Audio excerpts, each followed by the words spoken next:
Good morning and welcome to the Standing Policy Committee on Property and Development for this Monday, July 14th of 2025. My name is Councillor Evan Duncan. I'm the chair of this committee. I'm joined this morning by Councillor Santos, members of our public service, and our senior committee clerk. We have 3 items on our appeal hearing, and before we hear those items, I'll turn it over to our clerk to introduce. In accordance with the City of Winnipeg Charter and the Development Procedures Bylaw, the process the committee will follow is the appellant will be heard first, followed by those in support of the appeal. Next, those registered in opposition are heard, followed by those registered for information. Finally, the appellant may return to speak in rebuttal to comments made. However, no new information is permitted. Please note that when your name is called, it is your opportunity to speak. However, you are not obligated to do so. Before we hear the first item, I'd like to acknowledge that we are on Treaty 1 territories, the home and traditional lands of the Anishinaabe, Innu, and Dakota people, and the national homelands of the Red River Métis. Our drinking water comes from Shoal Lake 40 First Nation in Treaty 3 territory. Item 1 is an appeal against the decision of the Director of Planning, Property and Development to approve a variance for King Street under file DAB 118740A of 2025B. Members of the committee, please note communications were received in support of the appeal, which have been distributed to all members of the committee. All participants have been muted and will only be permitted to speak when called upon. Once you have been heard, you can either remain in the Zoom meeting or leave and continue to watch live via the city's YouTube channel. If any participants on Zoom are currently watching the live meeting on YouTube, please mute the YouTube audio now. And if you'd like a brief overview of the application from the public service. Please. Morning. Morning. The proposed development includes 2 buildings. Building 1 is a 16-story tower, and Building 2 is a mid-rise building that varies in height from 4 to 6 stories. The 2 buildings function like a singular site with shared facilities, including parking, loading, garbage, and amenity space. The proposed development is also part of a larger development that includes a building currently under construction as part of Phase 1 to the south, which is 148 King Street. A key function includes a shared laneway between Phase 1 and the proposed development Phase 2. The proposal requires variances to reduce the yards, loading, and parking stall requirements, to have shared garbage facilities, as well as for an increase in the building height, maximum of the character sector of the downtown Winnipeg zoning bylaw. The Director of Planning, Property and Development approved the variance application in part, with the sole variance not being approved being the height variance. The applicant has appealed the decision for the rejection of the height variance specifically. The department is recommending that the decision be upheld. The proposed height variance is too substantial to be considered a minimum modification of the downtown zoning bylaw and will create a precedent for future applications. There's no differentiation in the sector bulk regulations in the character sector, which would mean pressure to support variances on buildings within the historic Exchange District, where the 100-foot building height limit is very important to maintaining the historic character of the area. Please note that on the variance order, there was an issue with the condition number 3.c, which begins by saying, the grant of easement shall be perpetual and run with the land, and shall irrevocably bind and benefit the owners. At that point it cuts off. Please just add heirs, assigns, successors, or personal representatives with respect to all the terms and obligations applicable to the owner. Whatever the determination of the committee is, the order should be corrected to include this wording as it relates to the granting of an easement and relates to the development total, not just the height variance. That concludes my introduction. Thank you. Councillor Santos. Okay, so help me understand the sentence. There is no differentiation in sector bulk regulations in the character sector, which is relating, I'm assuming, to the height. So can you kind of help me understand that? Yeah, so the character sector itself includes multiple areas of downtown. So it is the National Historic Site itself, the Exchange District. It includes all this area land further north towards Logan. And then it also has a small section around the legislative area. So although the heights that we've typically started with 100 feet, we're very concerned about the historic district, which for everyone's reference is across the street Princess and across William. That's where it starts. The character sector itself does not differentiate in any way between a National Historic Exchange District and the rest of it. So the character sector bulk regulations apply to all. So is this particular building that is proposed to be 16 floors in height, is it in the National Historic? No, it is outside. It is outside. Yeah. Okay. So walk us through what is inside that would be similar in height. Inside the historic, inside where it is located or inside the historic? Inside the National Historic. You would have to go towards Main Street. and Portage and Main, there would be a few buildings. So the Confederation Building across the street, there would be on this corner where Princess Street Campus for, I'm forgetting the name of the building. Yeah. And there's a few that are closer to Portage and Main. There is within the character sector a difference between those buildings located on Main Street and just outside. So this one is just outside. It would be allowed to go up to 150 feet if it was located on Main Street. In terms of existing buildings within the National Historic Site, the maximum currently existing, even on Main Street, is only 11 or 12 stories as opposed to the 16 we're talking about. So the building just to the south of City Hall here, it looks like a large building. I would assume it's in the. It is, yeah. Okay. It would be if, say, there was a building next to it to be constructed, greater than 100 feet could be considered because it's on Main Street. But that one isn't 16 stories. That one's closer. I can get the exact height It's like or 11 good. stories. And Yeah. it's 11 stories, so probably more than 115, 120. I can certainly on GIS go and get a decent measurement for you. Okay. I believe it's 153. 153? Okay. I believe. Okay. X-rays. There are, for reference, if you go further north, there are buildings that are taller within the area outside of the Exchange District Okay. and the character sector. So that would be next over here for the Chinese building there, the affordable housing, and then further down on Pacific, there's a taller building that's about 140 feet. So the adjacent property being the, I don't know the exact name of it, but the Chinese gardens there and The cultural center. cultural Cultural center. center, yeah. That is, what is that a part of district wise? That is part of the same sector. It's be Chinatown though, outside of the National Historic Exchange District. I guess the line here is blurred between what is National Historic area zone and what could potentially be a redevelopment of the old. And it is right on the line, because it's, just there and just south and further north. And again, with the bulk regulations, our concern is that there isn't a differentiation in the bylaw to sort of specify the difference between those two. So when the old public safety building came down, what was the intention to be built there, or the idea? Redevelopment of something with social benefit. There is a portion that must remain in public use, which would be the market closest to William that is currently under development.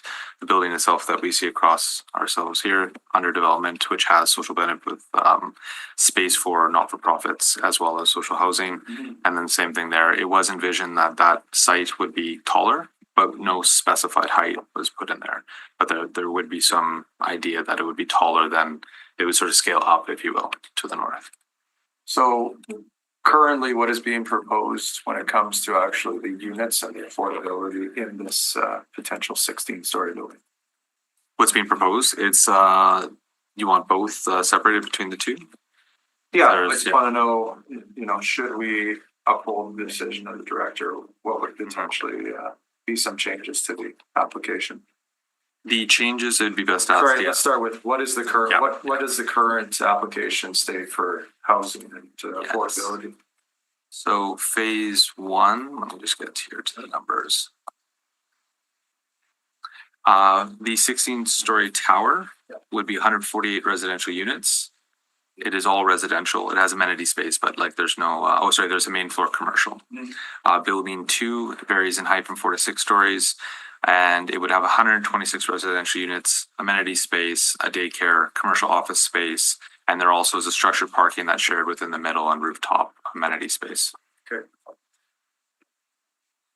So the building at 16 stories is 148. Do we have a breakdown? Because I know that this was a part of our own internal half funding. Do we have a breakdown of what the proposed different rates are for what they fall under to affordability, the loan market rates and people affordable? I can get those numbers for you specifically. I'm sure the applicant also has them as well. Yeah. I recall them to be there's varying degrees of sort of below market, if I off my recollection, as well as rent geared income. So there's sort of varying degrees of affordability, and there also is market rents as well. All right, well, you can just verify or not once we hear from the applicant, but yes, Councilor Santos. Are you guys able to talk a little bit about the half application or not? Is that, because it is kind of tied in, but it's not? Sure, I can kind of give it like a Just a overview. high, yeah. So it's been overview. approved for funding, meaning that once it gets building permits, then it would receive the funding itself. Okay. It is within two tranches. So what I understand is that the 4 to 6 story building is the first phase of the half funding, and the 16-story building is the second phase. Naturally, the site itself functions together, so they're applying together. But right now, there would be phase one would be, or phase one of this phase two, if you will. The 4 to 6 story building, I believe, is what's up for development immediately, but that might be best to ask the applicant in terms of their timelines. That's this fall would be for building permits. I guess what I'm having a hard time then is the same department, while approving the half funding, also is denying the height. It's conditional funding. It's conditional on them satisfying all zoning and permit requirements. And it's different departments. Okay, Yes. so but if, let's just say we approve the variances, but then we don't approve the height, will they lose the half portion that's related to building number one? The viability would best ask them. Generally, when we're reviewing any sort of request for a variance, rezoning, whatever, we're not looking at viability. That is sort of more private matter. Certainly there could be an effect, could mean redesign. There could be additional stories in the other ones, but that would generally be up to them. That could mean that their funding timelines might be pressed, I would imagine, given that they're, what I understand is a fall. That's certainly, yeah, the expectation is really coming out of this. If the director's decision is upheld, that design to simply be altered as part of their half application. Yeah, but it wouldn't necessarily say that they couldn't get half funding, right? But there might be an effect on design that might affect their timelines. So they could alter And that's eventually. probably best to ask them in terms of their viability and stuff. Okay, we can come back to you folks after, but I think Yeah. we can hear from the applicant. The applicant slash appellant, Danica Avon, did not register for this hearing. Is Danica here? Okay, so we'll need you to register. No, sorry, you need to register online. That's okay. We'll get you to fill out a slip. You're welcome to come up to the front here. Register separately to Yes. speak as well. Yeah. Apologies. No, that's okay. Yeah, just once you're done, you can fill that out and then I'll grab it from you. Okay. And you have up to 5 minutes for your presentation. 5? Yes. Okay. Morning, Danica. Good morning. So I'm Danica Avon and I'm representing Market Lands Inc. And thank you for the opportunity to appear on behalf of the Market Lands North Development. Today, I'm appealing the denial of our height variance for the Market Lands North Tower from 100 feet to 168 feet. All other variances have been approved through close collaboration with the Planning Department and the Affordable Housing Concierge Service. That being said, this single variance is critical to unlocking the affordable housing, community services, and public realm benefits for the Market Lands vision. Downtown Winnipeg currently faces a shortage of over 1,000 affordable units. The 100-foot cap on our tower removes 6 of the 16 stories, which is approximately 60 apartments, at a time when we need them most. Of those 60 units, roughly 24 are deeply affordable homes reserved for those most in need. The remaining 36 are market rate suites whose revenue directly subsidizes the affordable units. Losing these homes risks breaching our funding agreements, including the city's Housing Accelerator Fund capital grant incentive, and threatens the project's long-term viability. This unit loss ripples through our financial model and undercuts the public value of this development. Eliminating the 60 apartments will make the tower's financial model very difficult to work through. With the current design layout, the mid-rise has already secured 2 significant commercial anchor tenants under separate agreements. Approving this 168 feet will preserve 148 homes, 41% of which are affordable, advancing the city's housing targets. So in design, we did confirm that the site does lie outside of the National Historic Site boundary, and we felt that relief here should not set a precedent within the Heritage Core. We're also in the Halo area, which is the zone just outside of the Historic Exchange Core, where council has signaled modest height relief is acceptable for projects that deliver clear community benefits. The Halo provision appears in the Exchange District Plan 2022, And while it is a policy and not a standalone bylaw, it's council adopted and guides the interpretation of the downtown zoning bylaw. Under the city charter, a zoning hardship exists when the standards prevent reasonable use, and the 100-foot cap makes a delivery of promised affordability and community benefit extremely difficult. Housing in the tower and childcare and community services in the mid-rise isn't just a design preference, but it's the most efficient way to deliver the required mix of units without triggering high-rise construction costs on both projects. Our shadow studies show that placing the tower in the northwest corner and stepping down to a lower mid-rise minimizes the shadows on both the interior courtyard and the public plaza. The stepped massing casts fewer overall shadows than two uniform 100-foot buildings and optimizes the solar exposure to support our zero carbon design goals. Essential measures to fulfilling our affordability commitments. With all this, let me share how we've woven community and funding and green building goals into this development. Since 2017, CenterVenture-led workshops have shaped every aspect of our massing and public realm plan. In fact, CenterVenture has endorsed this approach as striking the right balance between preservation and progress.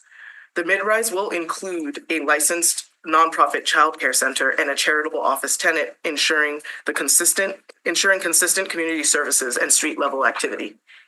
Both buildings benefit from the city's Housing Accelerator Fund capital grant incentive, and as noted previously, we've worked with the Affordable Housing Concierge to optimize our approach towards affordability and downtown revitalization. We've also included a 94-stall parkade and secure bicycle storage, which is beyond the zoning requirements, to serve the residents and commercial tenants, and while keeping the street level active. An interior courtyard caters to both the residential and commercial users, and shifting units to the mid-rise would compromise this critical shared space. Both buildings target Canada's Green Building Council Zero Carbon Design Certification, and wind and solar analyses have shaped the orientation and facade and the landscape. Detailed wind and solar analyses shaped orientation, facade, and landscape to balance energy generation, pedestrian comfort, and minimize shadows. So we respectfully ask that you approve the 168-foot height variance for the Marketlands North Tower. We're hoping to preserve these 148 homes, 41% of which are deeply affordable, and it aligns with the City of Winnipeg's overall planning policy while delivering a vibrant, sustainable public realm and minimize shadow impact. All right, done. Nailed it. I tried. Had one more line, but it's fine. I just have clarification here. Can you again give us the breakdown of the 60 apartments loss and where that lands in the affordable piece? I got 24 deeply affordable. 24 deeply affordable and 36 market to help subsidize the affordable suite. So really that's kind of the fundamental way that our model kind of works. It's allowing us to really make this workable as well as integrate kind of like a full community and diverse community within the space. Councilor Santos doesn't have anything. I would just like you to explain to me, walk us through for those of us who are either hearing it for the first time or don't know exactly, what is the Halo area? So I'll speak to it in the terms that I best understand. Yeah. But essentially, I understand that there's the Exchange District Plan, which has some serious considerations about how to best develop the downtown core and revitalize it while providing community benefit and housing. So essentially, there are certain spaces. I know, for example, the historic district where there's going to be a stricter level of consideration for the types of buildings that are built. But outside of this, there's also an understanding that more housing, more services are needed to really build the downtown into what it already is, what the people here already, or there are people who are working here, who want to live here, who want to revitalize the space, and there are developments that are able to help that. So the Halo area is allowing the consideration of some height increase to make those functions possible.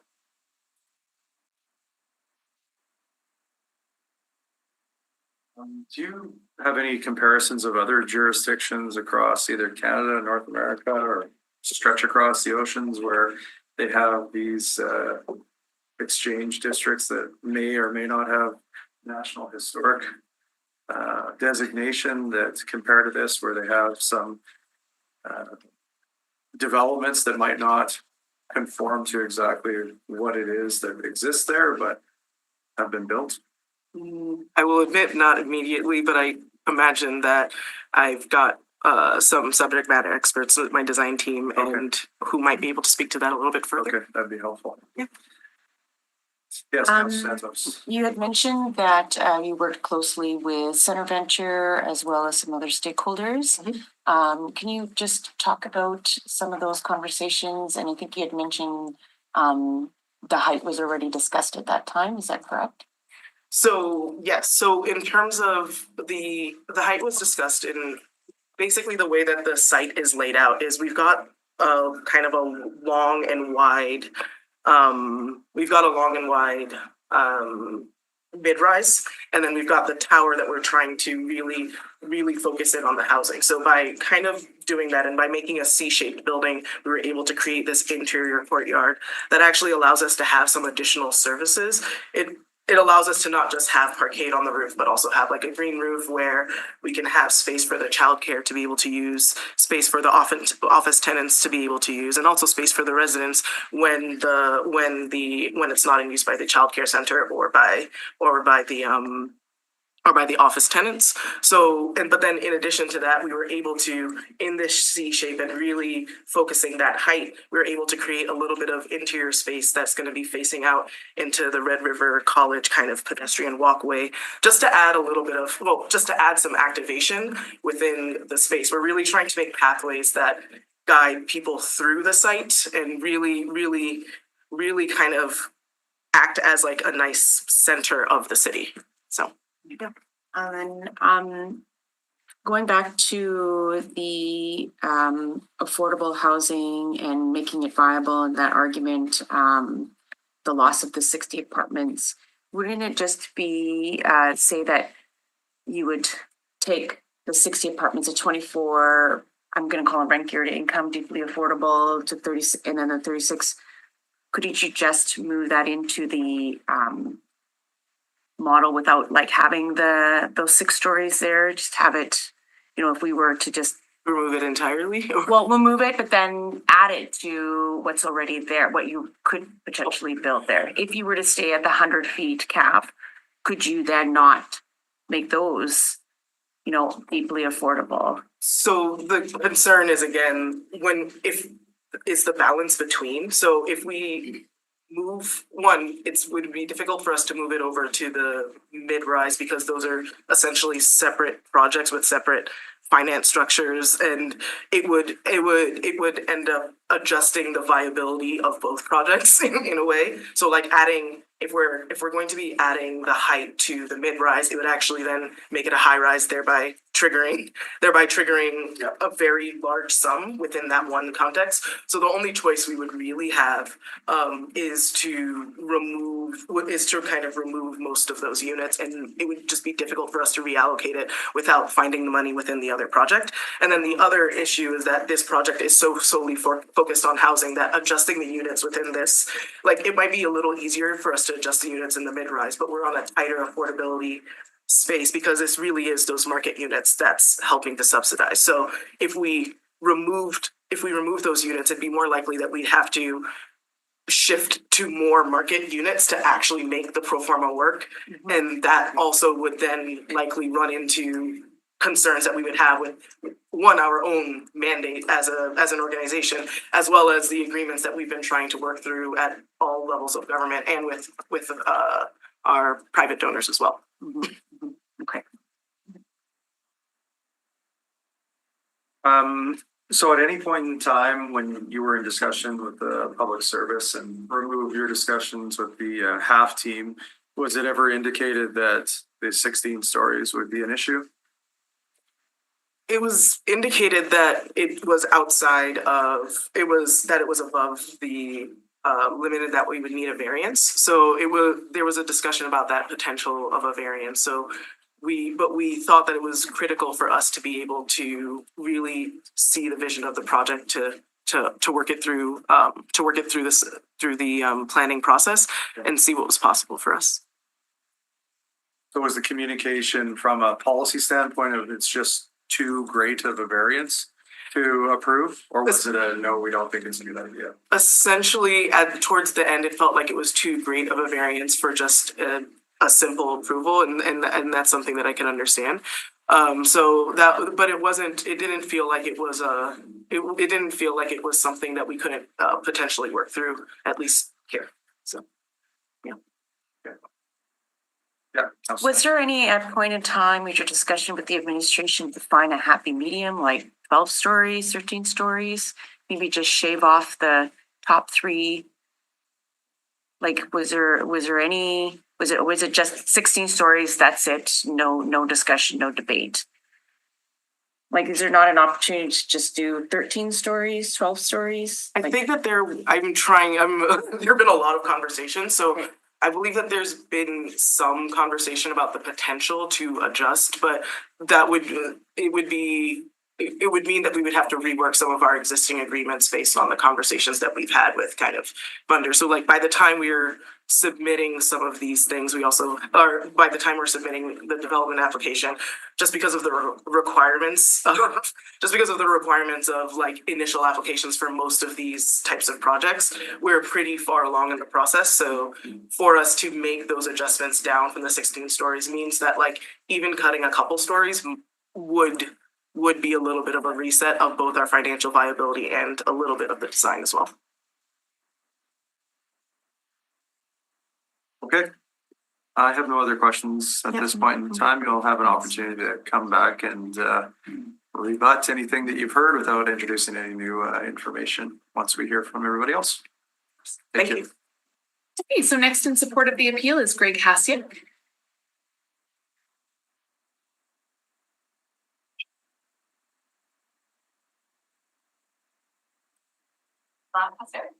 Yeah.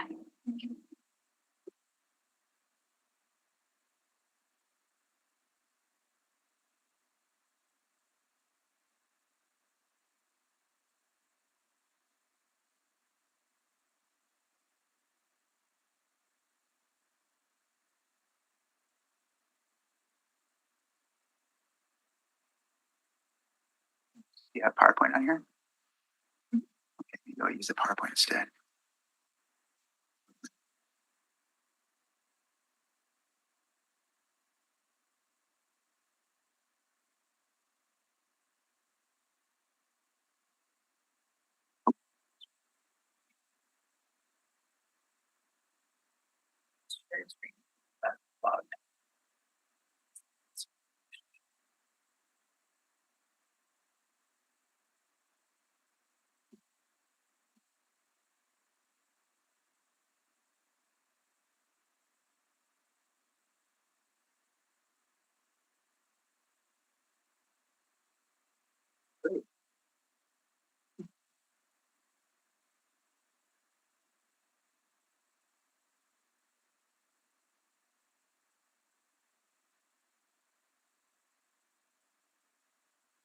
Good morning. Good morning. I can start. Please. All right. Thank you very much, Chair. It's good to be here. I'm going to build on what Danica presented earlier. From an architect's perspective, I'm here representing our entire architectural team from Number 10 Architectural Group. My name is Greg Hasiuk. I'm a partner and the practice leader at Number 10. And we are here just to speak a bit about the design and the reasons why the project and the tower is as tall as it is. There's been some concerns expressed about this tower being a precedent for future projects.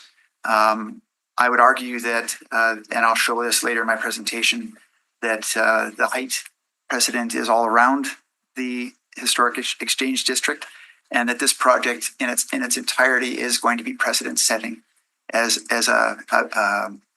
a representation of something quite unique and fantastic in Canada. It's going to be a generational project for Winnipeg as a social, cultural, and residential hub. It's going to really establish a new center of gravity in the downtown and in this area. The site is located on the edge of one of our city's more distressed urban neighborhoods in an area in need of new investment, strong community development, and most importantly, affordable housing. We feel that this project is going to be a connector for many different areas of the city. As has been mentioned, it's broken up into two projects, the tower and the low-rise C-shaped building. The tower is 148 residential units, 41% deeply affordable. And as mentioned, one of the unique aspects of this project, it is going to be a net zero project certified with the national board and is going to be an incredibly sustainable building. Included in the overall development are going to be retail units on the sidewalk, as well as a large daycare on the main floor and a head office for one of our city's most prominent social development organizations. One of the the main talking point here really is about why don't you just build the building on the bulk regulation, which is 100 feet. So we've got some diagrams to help explain the massing, the shape of the building, and why it is the way it is. You can see the green box represents what we're allowed to build within in terms of its height. And it's a large site. And you can see that if we were to build out the entire site to that green box, it'd be quite an imposing structure on the neighborhood, on the street, and so on. So we've decided to push down parts of the site in order to build up other parts of the site. These are some diagrams. The top image is the design and the bottom image is what we are allowed to build to. So the 100-foot tall building would wrap around the property and create a large wall around the perimeter of the site, 100 feet high. It would also be incredibly expensive to build, as was alluded to earlier. When we go above 18 meters to the top floor, which is about 6 stories, it pushes into a high-rise section of the building code, which then triggers a lot of extra cost, both structurally, fire protection, exiting, and so on and so forth. So by pushing down parts of the site down to 6 stories and down to 3, actually, not 4, it goes down to 3 at the southwest corner. It allows us to sculpt the site to respond to its neighbors so that it can be more respectful to pedestrians and to the neighborhood on all 3 sides, all 4 sides. So that pedestrian condition is really important to the neighborhood. Obviously, as you walk out of the Exchange District, which is mostly low-rise buildings, we wanted to keep that lower 6-story height and character as much as we could. The composition integrates into its urban context. It maximizes views from adjacent buildings and from occupants in the new building. It increases access to the sky, to sunlight, and it reduces shadow impacts. How much time are you looking for here? 2 more minutes. Extension of 2 minutes, all in favor? Moved by Councilor Okay, Santos. thank you very much. I apologize. No, please go ahead. So these are some quick views of, at the top is an image of the current design. At the bottom is what it would look like if we built to the 100-foot maximum. So you can see views from City Hall. We now have a stepped view from 6 stories. You see the tower in the background as opposed to a big green wall. From William and King, it's the 6-story image instead of the tall 100-foot wall. From the important Chinese gardens, you can see that to and from the Chinese garden, you now have a lower volume, more sunlight into the Chinese garden as opposed to having a 100-foot high building. And also from the Elgin Pedestrian Plaza at Red River College. We are creating a pocket park across the street, which is really only possible with a higher tower. One of the important factors that this arrangement of pushing down part of the building and raising it up is to create this amazing amenity for all the tenants, whether they be market rate or deeply affordable housing. we're building this amazing amenity on top of a two-story parkade, as well as a pocket park, fully public to across the street from the Red River pedestrian corridor. And the lower height, the 3-story and 6-story, allows light to enter into that space. You can see that we are outside of the Exchange District National Heritage Area. There are other buildings nearby that are over 150 feet tall. So we are not creating a dangerous precedent. There are lots of tall buildings in the area surrounding the National Historic Site. You can see them here. There are several that are range from 110 to 150, 156, some on Main Street, as mentioned before, and some down the street from our site.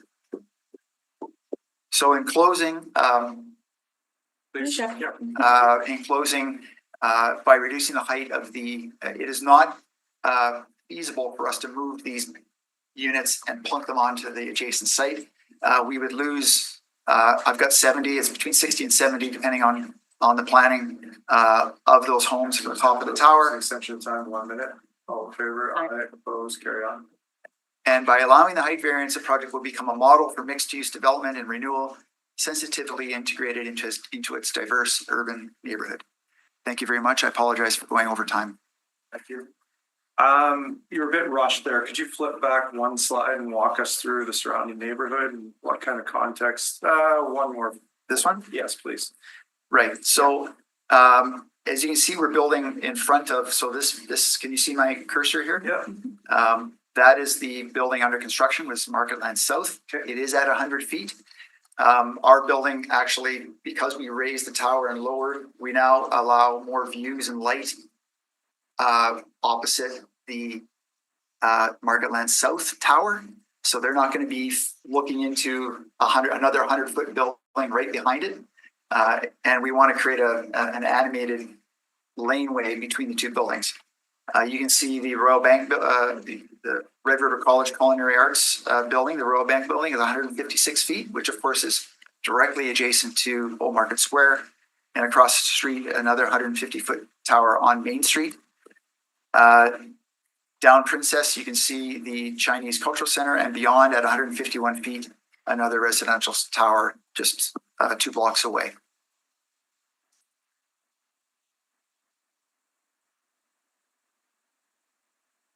Questions? I should have asked Danica, but maybe if you know, so the building number 2, which is the one that's 6-story, Correct. is how tall? Well, it would be, Because I think you have I think you have 3 different yeah. heights, but let's go with the 6-story. How tall is the 6-story? I know it's 18 meters to the top floor. I don't think in feet when we talk about these things. Yes, sorry. 30, 24, 54. It would be, Gabe, you have any idea? 80 feet to the top of the parapet, the roof. Thanks, Gabe. And then out of that one is the commercial mixed use and market rent. Is that right? Market rent apartment. They all have a combination of affordable and market rate Both, okay. units. Both projects do. Okay.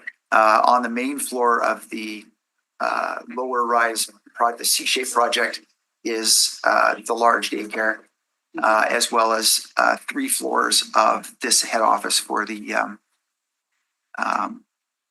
social enterprise organization. They are in the southwest corner, the 3-story portion, which is adjacent across the street from Red River College and the little pocket park that we're creating. So from an architectural standpoint and putting that lens on, if you were here advocating for it not to be 16 stories to preserve the absolute context of the National Historic Zone, why would you potentially argue to say, maybe this does work because it's not affecting that zone? Because that's the biggest pushback, is that this is the National Historic Zone here and that we should not be building that high. Although that 156, I said 153, so I was 3 feet short. I believe is 100+ years old. Yes. So I guess my question would be is that how would this not impact the National Historic Zone? Well, first of all, there already is a large, the Markland South is 100-foot tall building running east-west that is essentially going to block most of the views from the Exchange District to our tower. The tower, we purposely put the tower in the north west corner so that we could step up to it from the National Historic neighborhood. We think that to really develop this piece of land that you've got to its maximum potential in a way that is going to be looked at across the country as a model, and to respect the main corridor from, say, True North Square. When you walk north, the Markland South block steps down to a lower height. And then we wanted to keep that also, that east side of the property down at 6 stories, so that that main corridor up the street would keep its character, rather than jumping up to 100 feet the whole block. You talked about precedent for this. We looked at Barcelona. They have wonderful low-rise street level neighborhoods with courtyards in the middle. We think this is a model that is going to serve the city really well. It's going to be a bit of an incredible amenity for the residents, and it just doesn't work as a 10-story donut, right? You need to step down most of the building in order to allow sunlight and views into it. So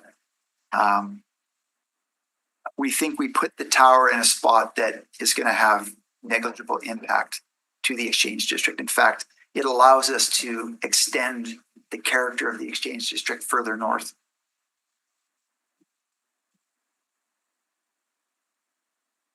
Great. Seeing no other questions at this time, appreciate your presentation and your time this morning. Thank you. Thank you.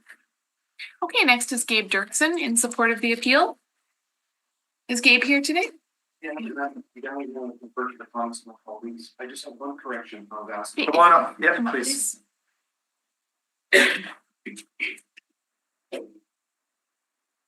Wasn't planning to speak. No, please. No, if it's, grab a seat there. If it's for 10 seconds, great. If it's for 5 minutes, you're entitled to it. Right. Thanks, Chair. I was asked about the height of the lower structure, and I think I said about 80 feet. That's not correct. It would be between 68 and 70 feet. Okay. Other than that, I'm going to choose to defer to my colleagues. Okay. Thank you. Okay. Appreciate it. Okay, next is Jeremy Reed speaking in support of the appeal. Good morning. Morning, Chair, councilors. So my name is Jeremy Reed. I'm the CEO of UWCRC 2.0, and in this instance, which is a controlling entity of the entity that would be undertaking this project, both in the tower and then in a joint venture for the low rise. So want to make I think you've heard some of the rationale for why we've pursued some things. So I think I want to do a little bit of gloss on that in terms of the Exchange District plan and how I think this is meeting it. Some conversation then about how this project is actually sensitive on the whole to the historic Exchange District and why we've made some of the choices we've had. And then we could talk about some of the current expectations that have been set in terms of our conversations with planning in the past around this height variance, and then some impacts around what that could mean for funding and financing for the project. So I'll try to be quick on this. With the Exchange District plan, I mean, in general, that plan speaks to the need for development outside the National Historic Zone that's respectful of the historic zone, but also creates density, especially where that has community benefit.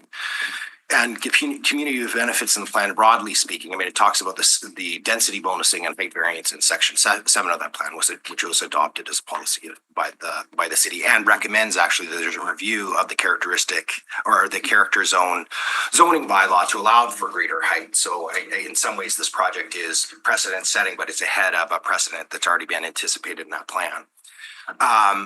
But outside of that, that plan speaks to a number of things.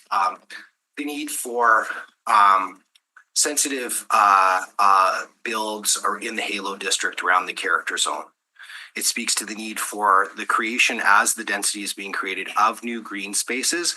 And it remarks in that plan how some of the green spaces for the residents in the community, the public green spaces, kind of get overrun and are not available to the local residents because of the wider community use of those green spaces.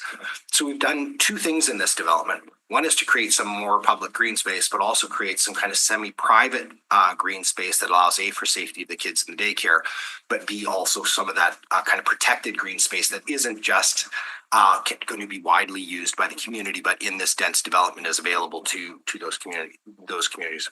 The other thing is that there's a real emphasis on inclusion and making sure that development that is happening is inclusive, which I think we would argue our mixed income housing projects are, both in terms of eliminating stigma, but also ensuring that there's units that are available at deeply affordable rates, as well as creating market units, which are part of the Exchange District Plan. 110 per year, I think, was the target. I mean, this particular project is 274 all in.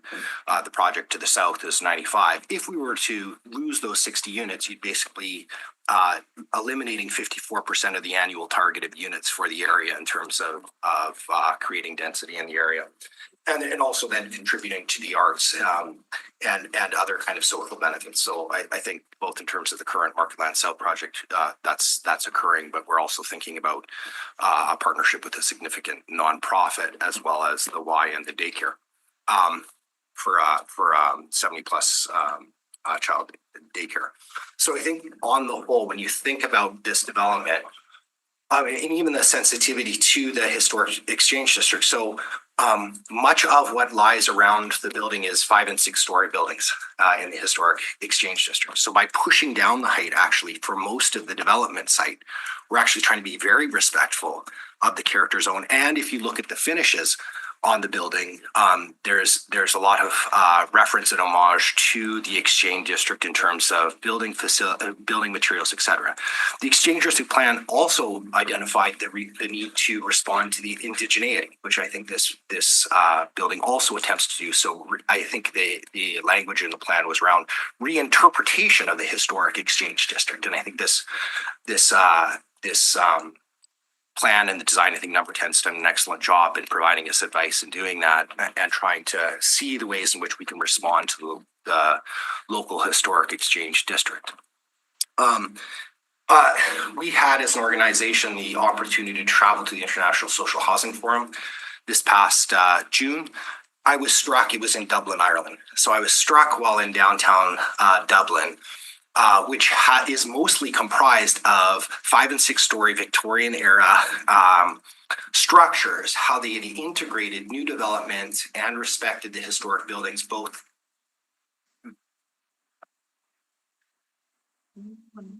How much time do you do? 2 minutes is 2 fine. minutes? Okay. Yeah. Council Santos moves 2 minutes. All in favor, aye. Opposed? Carry on. So I was just struck by how some of the similar era buildings, both in terms of in situ with developments at the same height and above and or integrated with historic facades like we have at Princess and some of what we have on Portage and Main, in terms of our historic buildings were integrated in a way that I found for a city like Dublin, which has had its historic rough edges and current ones, seemed like a real sister city and actually spoke to me in terms of what Winnipeg's Exchange actually could look like as a revitalized, redeveloped community. In terms of just the expectations around funding, so I mean, we did have conversations with the planning group. We felt that there was broad support for height variance. There was an understanding that would have to come to council because it is a bylaw. They would have to work outside the bylaws. I mean, we pursued this to a Class B. We pursued half funding on the basis of those conversations. We've submitted for CMHC funding. We have activated FCM funding applications. We've had conversations with the province. All those conversations have been fairly positive. In some cases, there's confirmations, the half I can speak to. And so as a nonprofit organization, when you're sent those signals and you're taking risks and putting funding and financing into a project, those signals are really important. in terms of the decisions that you're making. So if our appeal is not supported, I mean, that will have financial repercussions and redesign for us, and also potentially knock-on effects for the greater capital funding. I think with that, I'm happy to stop. Thank you.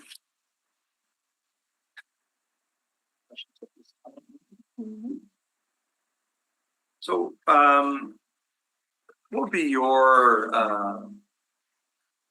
thoughts on when the public safety building came down and the land was made available? What did you envision being on that, or what did you feel the city signaled that they would like to see there?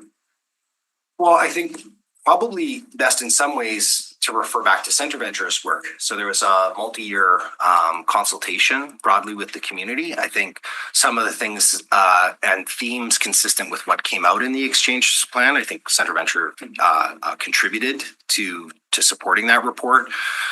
In terms of inclusivity, vibrancy, both commercial, nonprofit, and housing densification, I think those were all identified. Support for the arts was also identified. I think you're seeing that in the overall market campus plan. There was identification for the need to, in some ways, reimagine the market part of the market lands, which is a project we're also engaged with on the south.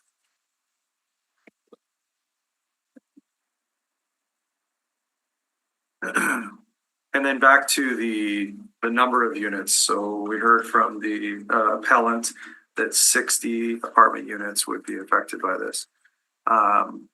Besides the fact that I'm assuming most people see the 10-story big donut as not the most attractive nor functional option, the reduction of 60 units, would it make this project not viable, essentially?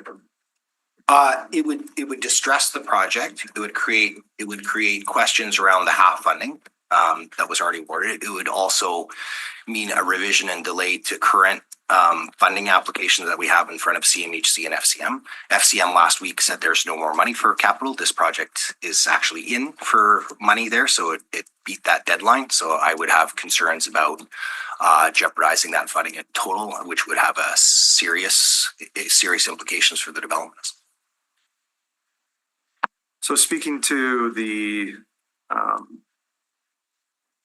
advocates for the National Historic Site in the Exchange District, and how they feel like this is just the wrong direction to go with this. Right. So I think think the wrong direction would be to build all the 100 feet for the whole site, which in my view would be less responsive to the surrounding National Historic District than what we've done, which is try to push down to a similar height using similar materials and push back the tower closer to and the far end of the site, which is further from the character zone in total, right?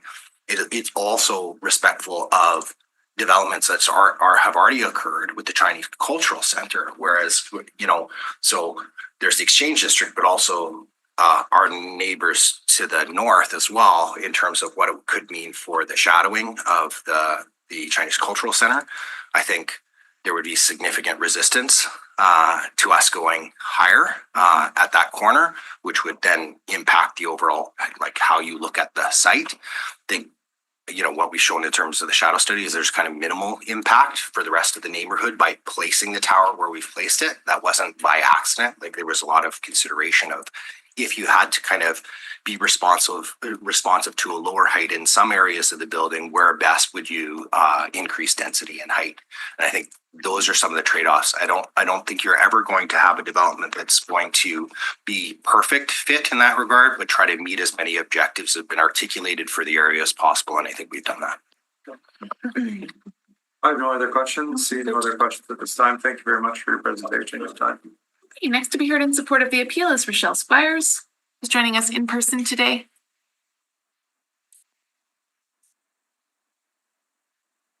Good morning. Good morning. Morning, councillors and city officials. I'm pleased to be here on behalf of Center Venture to provide my support for the proposed Marketlands Phase 2 development on James Avenue between Princess and King Street and its height variance application. As a partner in the Marketlands development, along with U of W CRC 2.0 Inc., Center Venture believes that this transformative project will not only contribute to our shared goals of creating a more vibrant, livable downtown, it will also enhance the lives of the many people who will come to call Marketlands home. If approved, Marketlands North will become a 16-story tower that provides 148 residential units, with 40% of them offering affordable rents. The impact of these new residential units cannot be understated in our current climate of chronic homelessness, low vacancy rates for affordable housing, and our demand for housing outpacing supply. Marketlands North supports the many goals outlined in Center Plan 2050 and our Winnipeg 2045.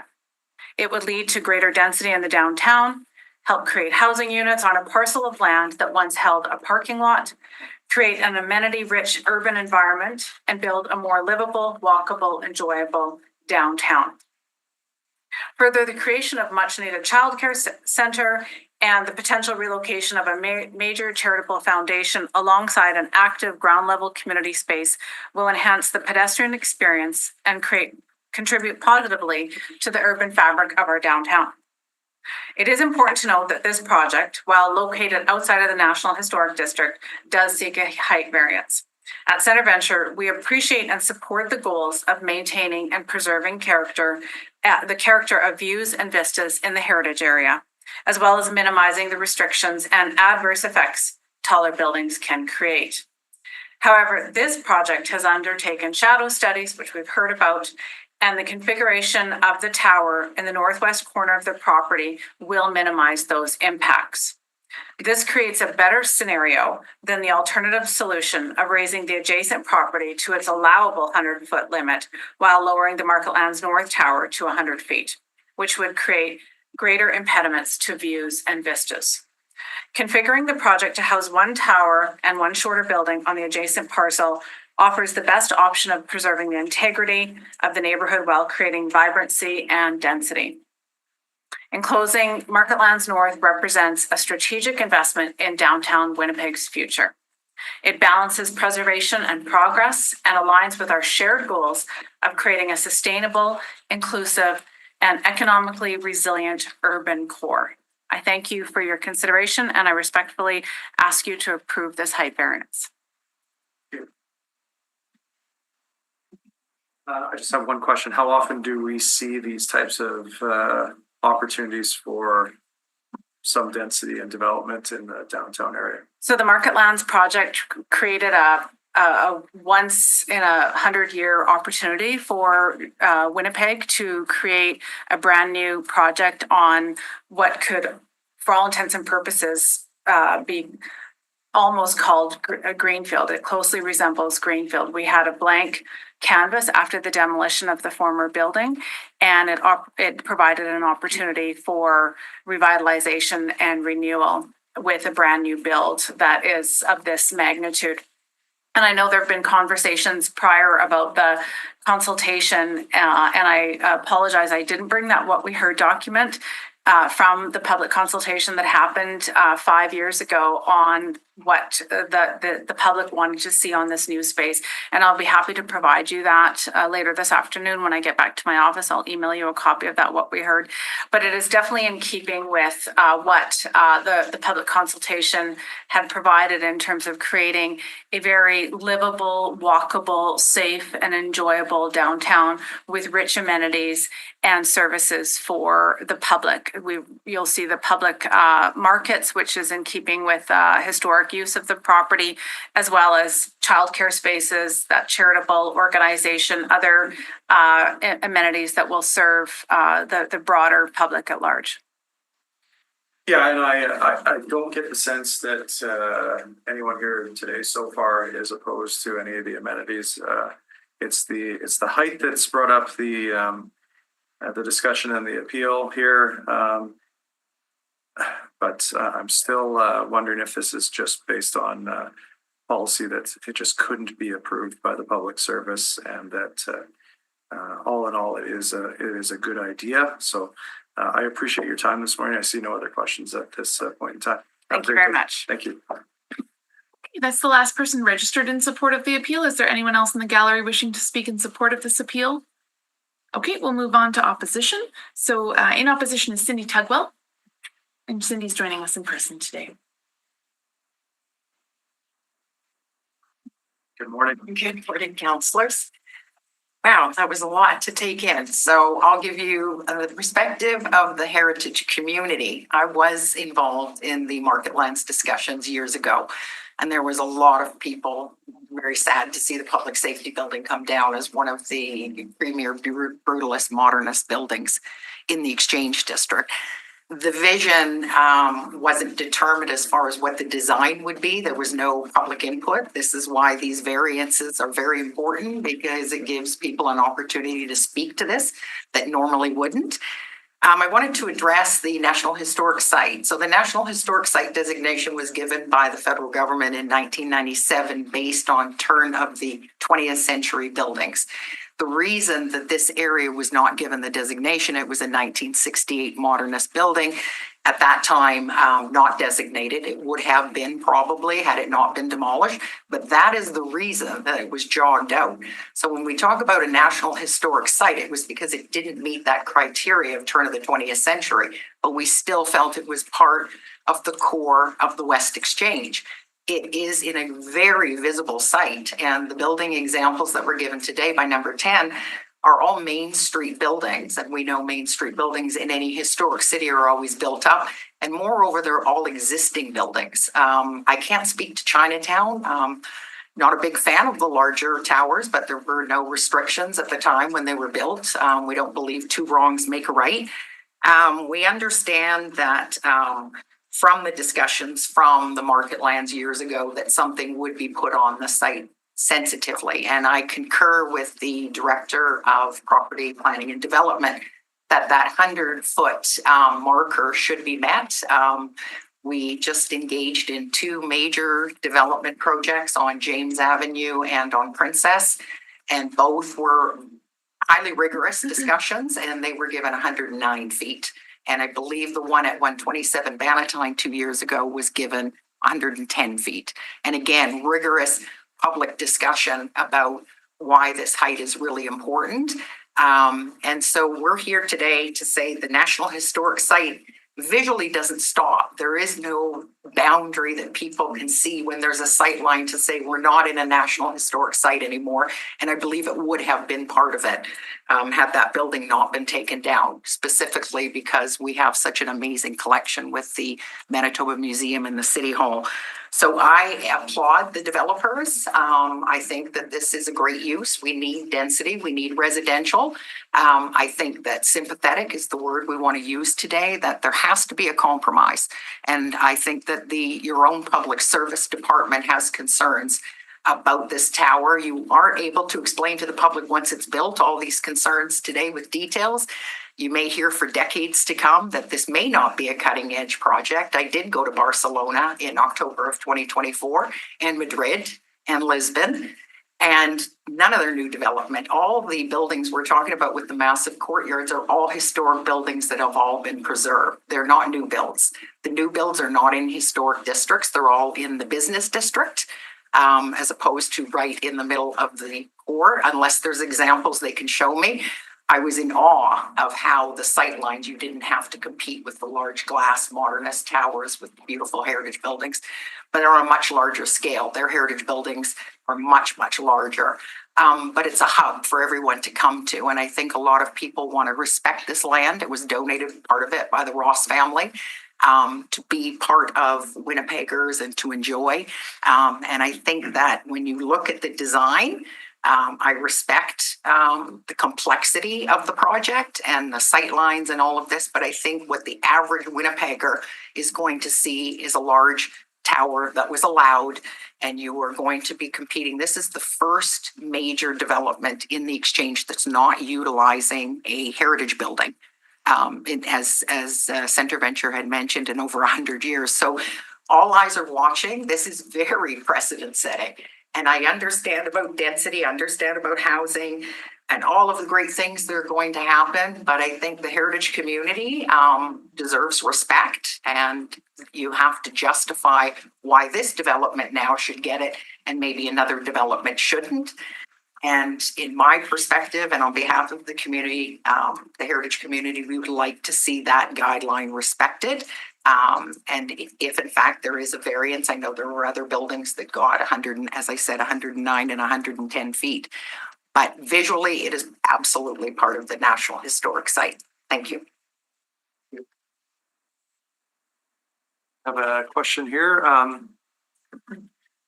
So this is, as it was described by one of the delegations, it's essentially a greenfield after the public safety building came down. So from your perspective, is there anything that would be built there that would really fall into the context of the National Historic Site? Because it's going to be all new builds.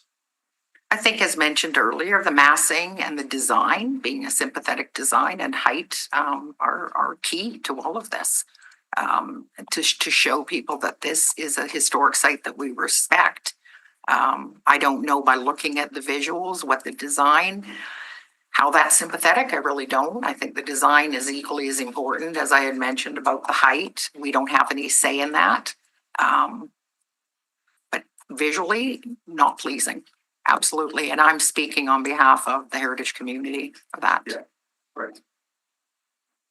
Okay.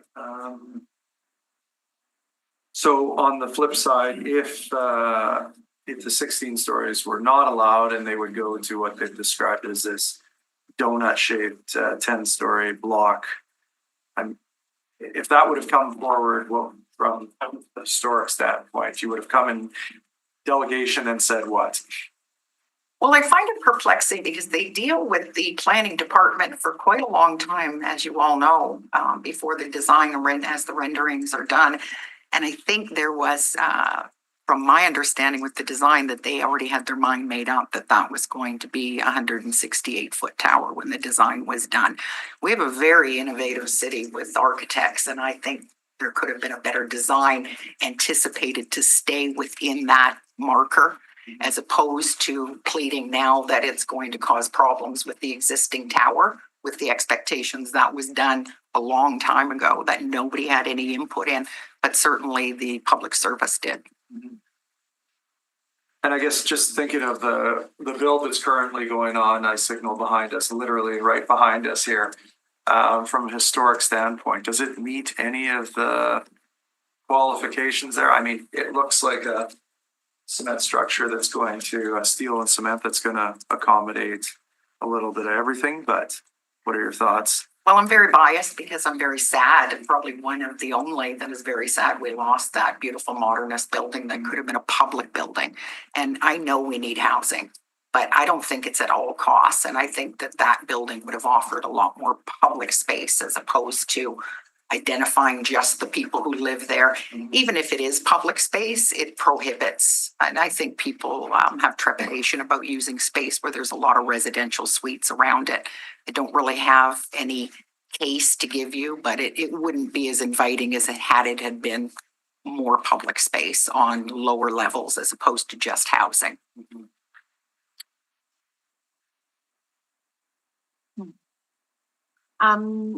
Councillor Santo, Yeah. thank you. Just going back to the Exchange District Plan 2022, I think you're quite familiar with it. There is a specific section that talks about the halo. What is your, from a heritage standpoint, your interpretation of the halo area of the character sector that surrounds the National Historic boundaries, right? It talks about modest increases to height and density regulations. So coming from your perspective, what does that mean? To define modest would be what we've talked about with other developments in the Exchange. This is precedent setting just because it is such a large parcel of land that we've never had an opportunity to have a clean slate and build on since the Exchange was developed, but it was always multi-use. That's what made it successful. So you had retail, you had commercial, you had synergy, you had reasons for people to go there. again, respecting the height, but also we would have wanted to see and made ourselves clear years ago that market land should have been also a way to involve the public more, not just the residents that live there. But from a site perspective, there's not anyone that would come to the city and not know if this was not included in a National Historic Site. So it makes it difficult when you keep saying it's not in the National Historic Site. For all sake and purposes, it is. It's right smack in the middle of it. So I really feel that this is all eyes are watching. And I think that, again, we're not against housing and density, but there are other places in the city to do these kinds of major towers. And I know they have been, and it's talked about for the Granite Curling Club adjacent on the riverbank there. There was one recently done on West Broadway adjacent to the All Saints Church. There's examples of where that height is not a problem and those developments are happening. Maybe not at the speed we want, but I think Winnipeggers deserve quality and they deserve the councillors to make this very important decision that will affect generations to come. So just on the precedent setting piece, I will respectfully disagree with that, because I think that this is a perfect example of, should there be something that goes outside of the director approval level, it's going to come to an appeal committee, P&D here, that we can consider on a case-by-case basis. What are your thoughts on that? Well, I think the public service has come forward in the past that even though there's been restrictions, they've supported the extra height. And there's cases of that, as you know, with recent developments. So I think they could have had an opportunity to support the additional height and they didn't. And they're the ones that have been dissecting and looking at this project in detail. So I urge you to contemplate why your own public service didn't support any larger than 100 feet. Okay, fair. I see no other questions. Thank you, as always, for your time this morning. Thank you. Your insight. Okay, we have no one else registered in opposition or with respect to this appeal, just confirming that no one else in the gallery is looking to speak in opposition or with respect to this appeal. Okay, if there are questions for the public service before the appellant returns for rebuttal.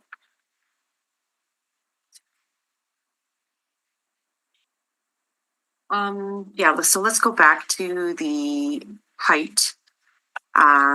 Obviously the 16-story has been in discussion for quite a long time. Maybe kind of explain the public services position on not supporting the height at this time, when we've heard that's been obviously in conversation, sounds like years, right? So maybe give your position, that'd be great. Clarity on your position. Sure, yeah, and I can only speak to months. I've been in conversations for months since like late 2024. In the beginning, we had expressed some concerns over the height just because of the degree of variance. We had looked for ways to support, just because this is a fantastic project. We understand that. We want to make sure that that's on the record, that this is a good development, right? Looking at our previous history of appeals and concerns over height, it just wasn't really within what we could see in policy to support such a degree of variance.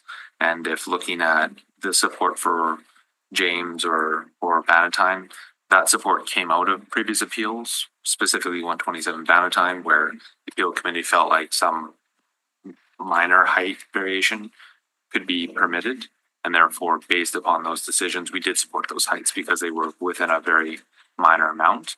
We do recognize that this is outside of the Exchange District. And yes, there is this HALO policy, but it is not a regulation or a bylaw that we can point to make a decision on a variance basis.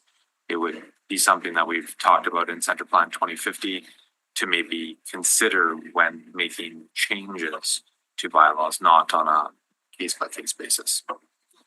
Yeah, so on that respect with HALO, the HALO discussion, the Exchange District Plan 2022, I'm going to pose the same question that I've asked the previous delegate. I'm just going to go back here. Something about modest, right? What is a modest target?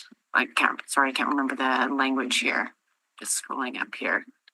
Modest increase to height and density regulations would be permitted based on a good design principle. In your, opinion or your perspective, what is that? A modest increase to height? I think, Is that like the 110, 127 feet? I think clearly we didn't write that language, just Yeah. to make sure that's a document created by the exchange district instead of their own advocacy document. But yeah, it is really difficult to, and I think the expectation was that the public service would take that document, which is our plan, vet it with the community, vet it with the stakeholders, and really help flesh out what does that mean? What would be aligned with sort of community and stakeholder expectations, and that's forthcoming. and if I could build on that to say, like, defining what modest is, how do you consider height? Like, say, for example, in this one, they're shifting massing around. So that's kind of similar to what you would call a floor area ratio. But if someone wanted modest height across the board, would that be the same thing? These are questions that would come out of a process that would include input from, the public, from Heritage Winnipeg, to actually figure out what those details are.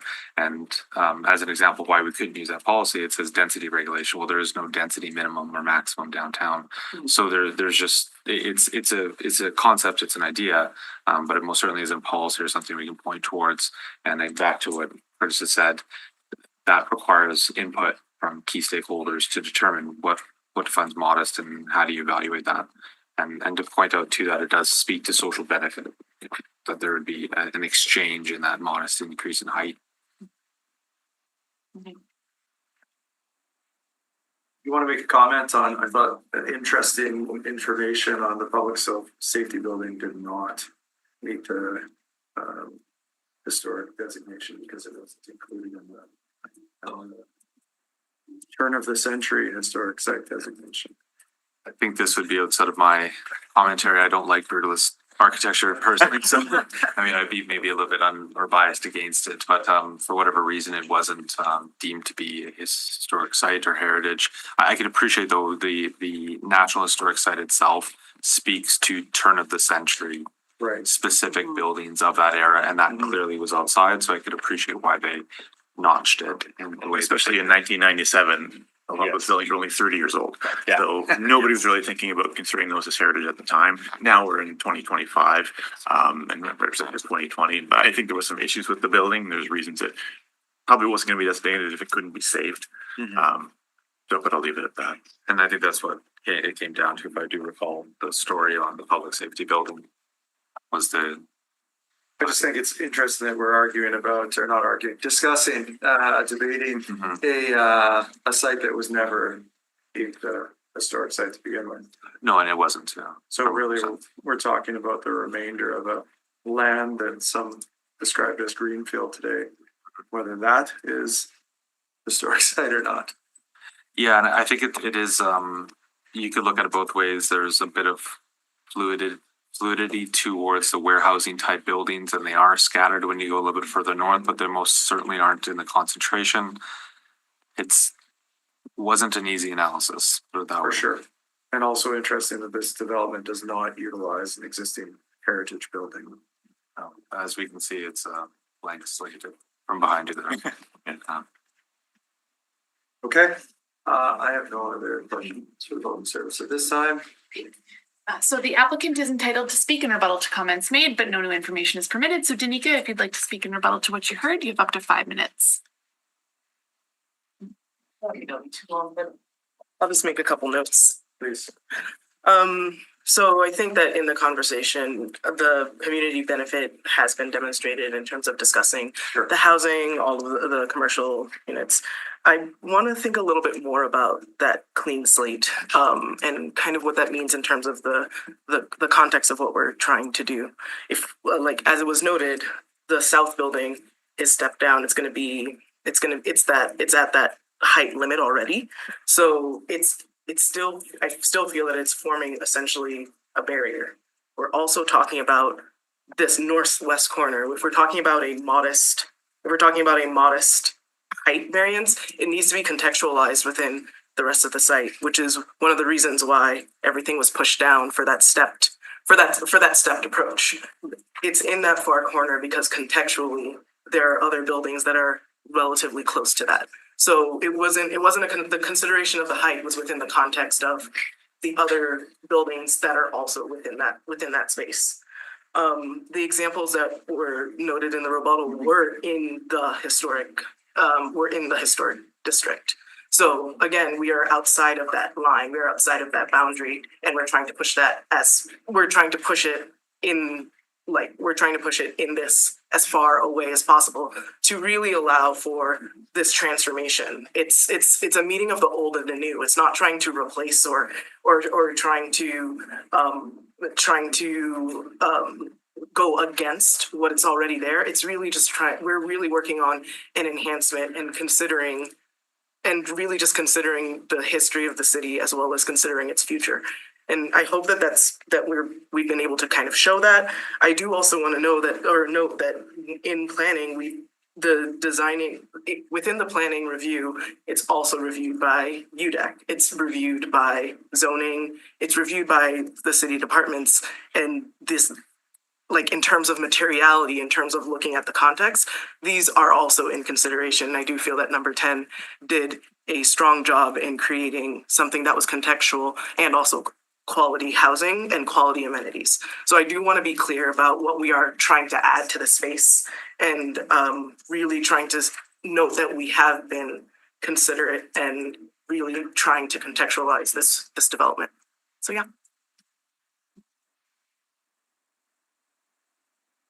I didn't catch it in any of the slides, but and I know you're not the architect on this. I'll do my best. Because this doesn't come back in any form for plan approval, is there going to be any elements of historic buildings in the area in design-wise implemented into this project? So I know that the building's going to have Tyndall stone, and it's also actually the tower itself is going to be a Corten steel.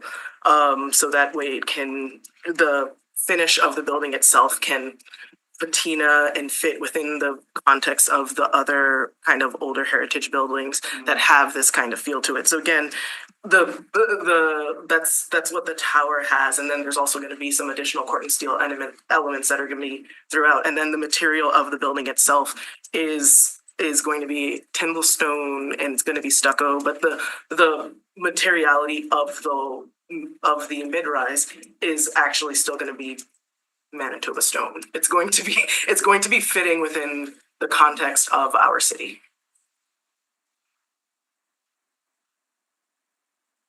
I don't think there's any other questions at this point in time. And you have nothing else to add on that. I think we can move on. Yeah. Okay, great. Okay. So, Motions? yeah, unless we want to take a brief pause and then come back. I do have something that I would like to just discuss with the clerk and process-wise here. Oh, okay. Not related to this yet, thanks. Unless I can also do that if you're ready to move on this. It's up to you. What would you like to do? A break or? Doesn't really matter if you need a break or. I'll take a 2-minute break here. And I'll literally keep it to 2 minutes. So we will come back at 10:55. Welcome back to the standing policy on property and development. We are hearing an appeal on item number 1.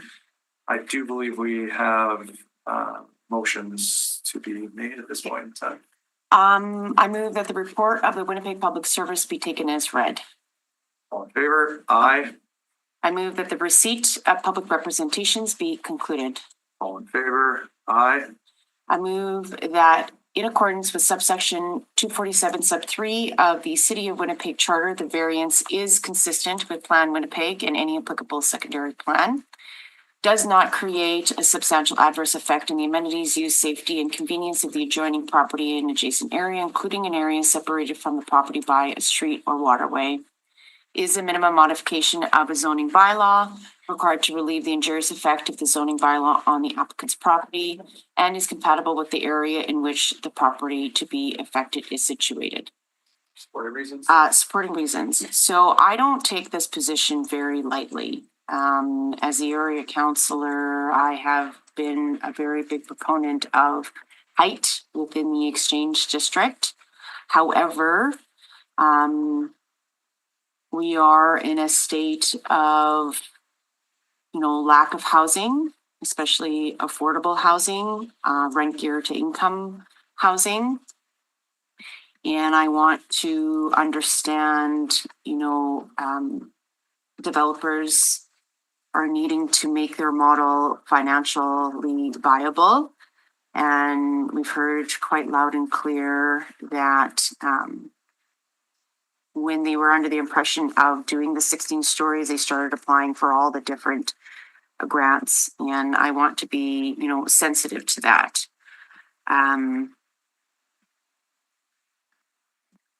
I want to also understand that the Exchange District Plan of 2022 did talk about modest height, the halo area. It really is kind of hard to define that because we kind of heard from both sides of the story. And I think because of what the architecture has done I think we've said that, we've heard that to make it, context sensitive with kind of going with an upward from, 90 feet to 168 feet, and just in the northwest corner to better align with what is happening down on Princess Street towards Chinatown, has definitely shown a pretty good argument in my opinion. I think that's all I have. And of course the other building, it's fantastic to hear that there'll be a daycare, some social enterprises going in there, a charitable organization. So having all of those services in one area with the pocket park, as well as the residential intensification, makes the project, I believe, a very fantastic project for the downtown, the Exchange, and the surrounding neighborhood. Thank you. I'll add to your supporting reasons. I'll be supporting this motion today as well. I want to start off by saying that I'm a supporter of the Winnipeg Exchange District, and I respect the National Historic Site designation given to this area. We've had a few items come before us that have dealt with this, and I think that's a really good thing for the area. I think that means that there's renewed interest in not only development, but housing in the area. This spot, however, from what we're hearing, is outside of the National Historic Site officially. I know that there is no clear boundary, and that's something that potentially council needs to reconsider and put something forward that would address that or give further clarity to the public service when considering these items. My support behind this falls first with the 41% deeply affordable component to this height variance. I think that it also is important that this design provides some park space to an otherwise area that does not have park space, as well as a outdoor gathering space for future residents of the 16-story building and the other portions of this development. It is also important that we acknowledge that this has approved funding through the Housing Accelerator Fund and potential funding, I would assume, after approval here today from other levels of government.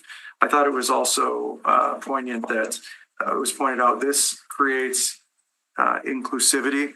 It promotes a vibrant downtown Exchange, and it reimagines this space to further promote our Exchange District, which again, I'm a huge supporter of, and I want to see it be vibrant. I walk around quite often down here on our breaks, and being way out in Charleswood and the West End, I growing up didn't necessarily have this experience at downtown, but I certainly appreciate it. And when people say, "Oh, I don't like the downtown," I said, "Well, explore further and you'll fall in love with it." But I'll leave my comments about the old public safety building and the designation that was or was not given there. But I do want to point out that, again, as I said to Ms. Tugwell, that I don't believe that this is precedent setting. The public service does not have the means currently to approve these type of variances. So therefore, it would always come before appeals. And I consider each of these individually and uniquely to see how it fits.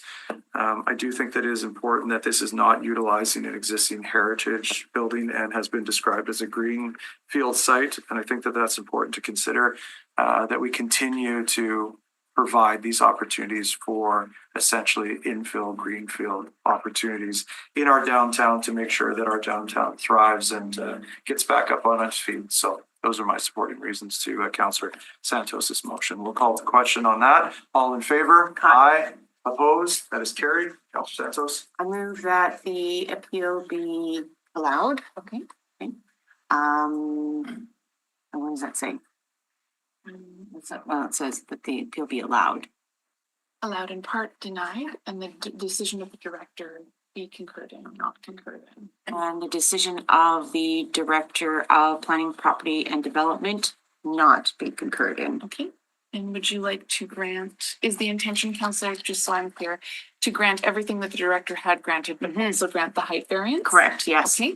And then Dan had mentioned that there was a condition 3C. Yeah, that needed to be amended. Yes, that just needed to get a little bit added to its tail end there. Okay, so if you can add that to my motion. Okay, so you'd like to permit item 1D as applied for, and then you'd have to renumber the remaining. Okay. So a building height of 168 feet, 48.17 meters. Okay. And then delete condition 3C and replace with the following. The grant of easement shall be perpetual and run with the land and shall irrevocably bind and benefit the owners and their heirs, assigns, successors, or personal replacements with respect to all of the terms and obligations applicable to the owners. Okay.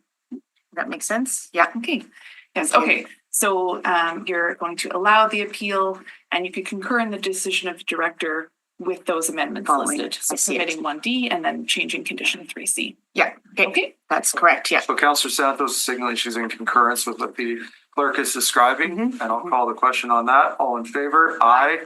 Opposed? And that is carried. Okay, and I move that the variance order DAV 118740/2025B be cancelled. Yes. All in favor? Aye.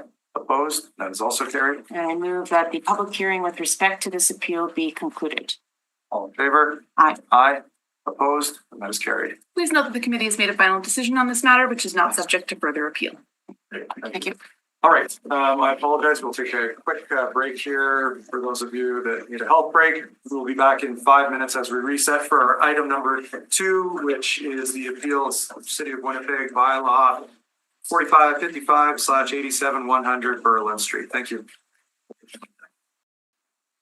Welcome back to the Standing Policy Committee on Property and Development. For this July 14th, we are in our appeals hearing with item number 2. I will turn it over to our senior committee clerk to introduce the item.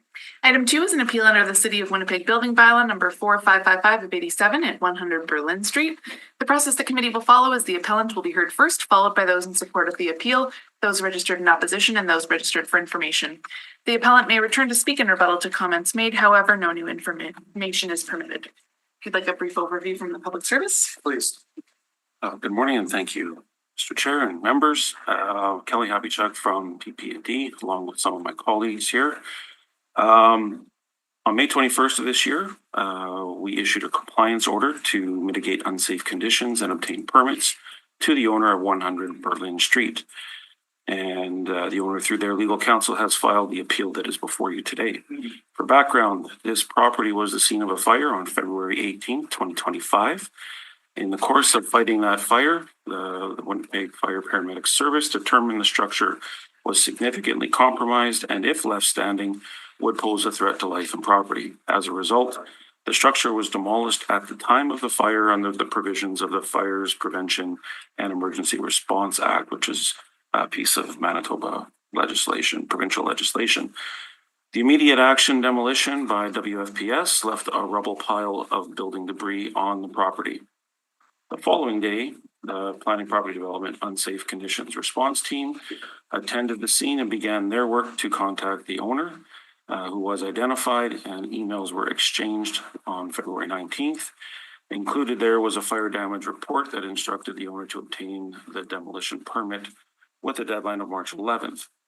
Through the months of March and April, the owner had remained in communication with the department, advising that their insurance company was working on their claim, and our enforcement was paused during this time. On April 17th, the owner advised the department their insurance claim had been denied and that they were retaining legal counsel for their matters. On May 21st, just over a month later, with no applications for either demolition permits or for demolition permits having been made, the department issued the compliance order. And on June 3rd, the owner's counsel filed for a notice of appeal to that compliance order with the city clerk's office. Under the Winnipeg Building Bylaw, section 12.1 describes when a premises are in an unsafe condition, while section 12.2 states that the owner and the occupant or occupants of a premises shall not permit those premises to be in an unsafe condition. The path to compliance here is for the owner to obtain the demolition permit and have the remaining debris cleared from the property, leaving the site clean and level. The department respectfully asks members of the Standing Policy Committee to confirm the order that was issued on May 21st and deny the appeal. And there are some, if councillors have the photographs, essentially from the day the fire happened in February to today, nothing has changed in terms of what the site looks like. It is fenced and it is still remains as a rubble pile. So in the demo permit, I guess, process, you're saying within that they have not applied for the demo permit as well as to remove the rubble pile, the debris. Correct. Yeah, through you, Chair. Neither of those things have happened yet. Okay. At first they were waiting, they'll be able to explain it better, but I believe that they were waiting for their insurance company to make a decision, and now advising us that their claim has been denied. Now the city will move forward, which is exactly what the unsafe response team was designed for. Okay. I don't see any pictures, sorry, in the exhibits. Are there any pictures? Very bottom. Oh, I see. Okay. And when was this photo taken? Oh, this looks like it was done in. The first one was in February, okay. And the second one is April 15th. Are we aware there's any asbestos or anything like that with this pile? We don't have any information to that extent because nothing's been applied for yet. Oh, I see. And then remind me again why did the city of Winnipeg decide to demo the building after the fire? You had mentioned something about under legislation. Sorry, say it again. When the fire department has control of the scene, if they feel that the structure needs to come down, they have the authority to do an emergency demolition at that time. So that under their authorities and legislations that they are responsible to answer to, they use that authority to knock the building down on itself into the pile as you see it today. And that addresses the immediate risk. What it doesn't do is fulfill all the obligations of the demolition permit, which is permanent disconnects of hydro and other services, etc. So while the building looks like it's down or demolished, the demolition hasn't completed yet. See what you're saying. Was this property vacant or not vacant? Do we know? I don't know that off the top of my head. Okay, so it wasn't under any vacant building program or anything like that? A quick look, but I'm not certain. We can get clarification from the appellants as well. I'm just in our iView system, and I would hazard a guess it was not vacant. I don't think so. There's nothing in the system that's showing that. Thank you. And it's a shame Councillor Wyatt's not here. We're talking about $191 fine at this point in time. No, that's the fee for the administrative costs to register. What are the other costs associated with it? We haven't issued any other costs. The department has not. Okay. The costs will be borne by by the owner in the cost of the demolition and the permit. Okay. Okay, so first we'll hear from the appellant, Kenneth Muse, who's speaking in support of the appeal. Morning. Good morning. So I'm legal counsel for the property owner, Miss O'Neill, who's also present today. Thanks. Jeva O'Neill. So really, I'm primarily counsel dealing with her insurance company, which is why I'm here to deal with this related matter. So her insurance coverage for the property was denied. So we are, there's going to be a lawsuit with respect to that. Now, to keep it simple, what we're really trying to do is to change or modify the order that was issued. I think as we've already pointed out, there are a few phrases that are contradictory on its face. And even the comments just a few moments ago are a little bit inconsistent. We heard first the building was demoed, and then we heard the demo's not complete. I'm not sure which is it, but really we want to keep it simple for you and just have the order modified. So just to point out very quickly, the property owner is a single mother. She has 2 children. She's a travel nurse that works up on northern communities. She also has a lot of other expenses. She has an $8,700 approximately expense for the fire paramedic service. And of course, she's going to have a lot of fees and expenses associated with her lawsuit with the insurance company. So in looking at the order, we're fine just to narrow the issue. We're fine. The first paragraph says maintain protection measures, including safety fencing. The safety fencing is all that's mentioned. I'm not assuming there's any other protection measures because they haven't been specified, but that's fine with us. Perhaps it's unnecessary because we're already doing that, but there's no intent to remove that fencing, so that's fine. In paragraph 2, which is really just the issue, there's a few phrases that, again, are contradictory. Paragraph 2 says obtain necessary demolition permit for the structure and have the structure demolished. And then in Exhibit 4, if I could turn you to Exhibit 4, that was presented to the council, to this committee, it states that the Public Service admits the structure was demolished. So the order says have the structure demolished. Exhibit 4 says the structure was demolished. So it's kind of confusing. And really, we've heard it's just rubble. Really, there's just debris there. So, and this was a small property, a small home. So what we're saying is basically that, the owner does plan to take action to remove the rubble and the debris, but the demolition permit makes no sense. I mean, if you look at section 14.4.1 of the Winnipeg building bylaw, it talks about no person shall demolish any building or structure or a portion thereof unless they get a permit.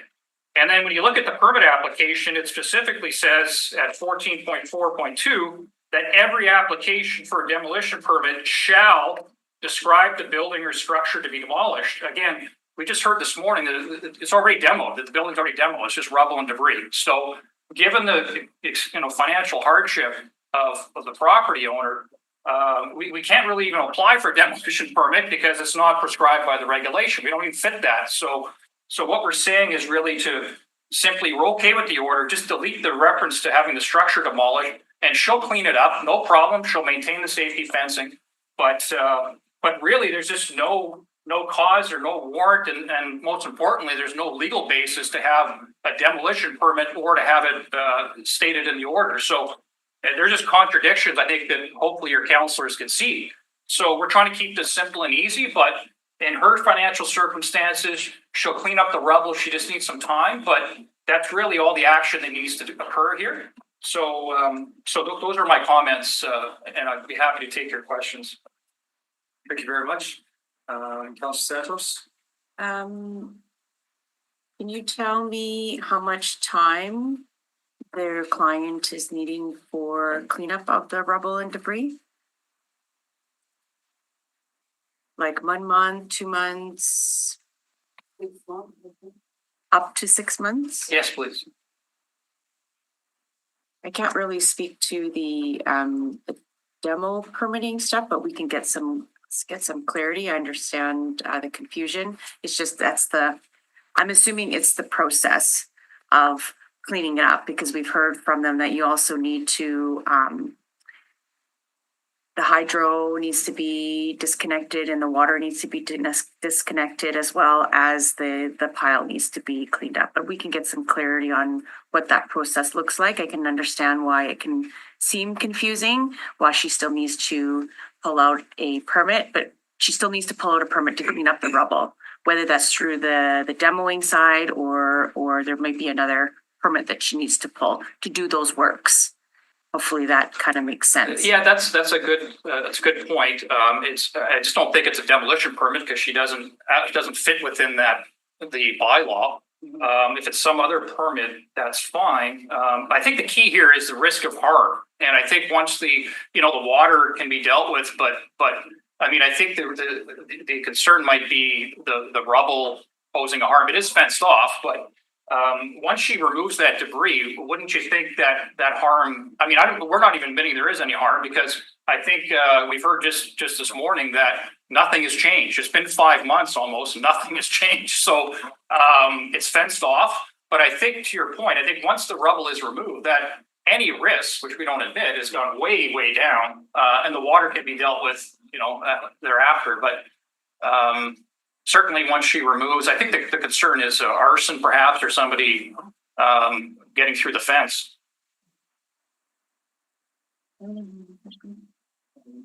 So you're dealing with the insurance side of things to attempt to overturn their decision, I would assume? Yes. Yes. I mean, primarily, she has other issues, including this one that I'm assisting her. Okay. So, and is the decision of your appeal to the insurance company, is that contingent on the funds flowing so that the cleanup can take place? No. I mean, I don't. She's gonna, she would undertake to get that done in the next, up to 6 months. As you well know, Counselor, lawsuits fortunately don't get resolved in 6 months. They can take, a couple of years. So, no, it's not contingent because that's a bigger issue. But I think the important point to emphasize is that it's left her in a devastating financial circumstance where she's got no insurance coverage because the insurer has denied her, and now she has to get a lawyer. And so, I mean, in terms of a demolition permit and all the costs and that's associated, she just doesn't have the funds. I mean, that's why we're here in part. So it's just, I don't know if the demolition permit were issued and she did get a quote, which was quite excessive. I don't even know how she's going to. She has no means to pay for it. That's my concern here, is that we give her 6 months to contemplate more debt. I mean, I don't know how you're telling us here that there's financial hardship. I don't know what's going to change there, that she's all of a sudden going to be able to afford to clean up the pile. It's not going to be cheap. Well, I think what she was going to do was enlist the help of family and friends to clean it. It's a small home. Like, we have pictures here. It's not. I don't think it works like that. Yeah, but it's not. Yeah, it's not. This is not like your last. This is not a high rise, or this was a small home. So. I mean, efforts can be made in the next 6 months to clean it up. So, I mean, it's not. I mean, it may be similar to taking down a garage. I mean, it wasn't a big property. So,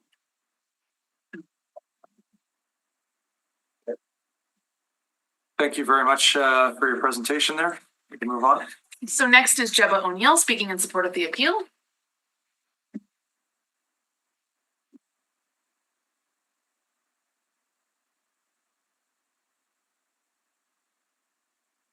Good morning, everyone.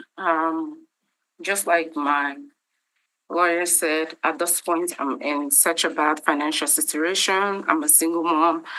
Since the house got burnt down, I've been constantly keeping up to pay the mortgage with the bank, and my insurance has been declined, so I'm waiting on that. And at the same time, I do check on the sites. The fence is still intact. There has not been no breaking or either any hazard to the community because the safety fence is still on there. I do check on there on the daily basis because it's just very close to my residence, my where I stay in my residential home.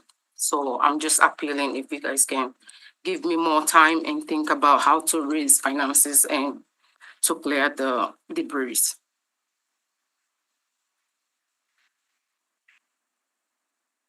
I did have the question about the property itself. I am assuming it was not vacant. It was vacant at the time.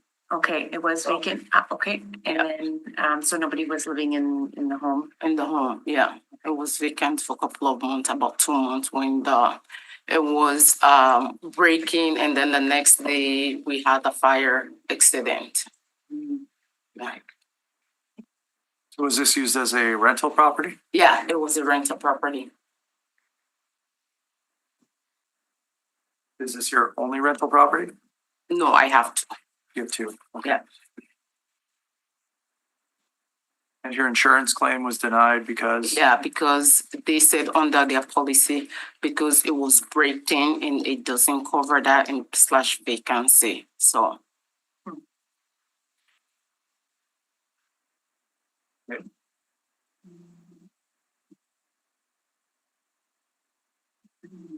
Questions at this time? Okay. Thank you very much. Appreciate your time.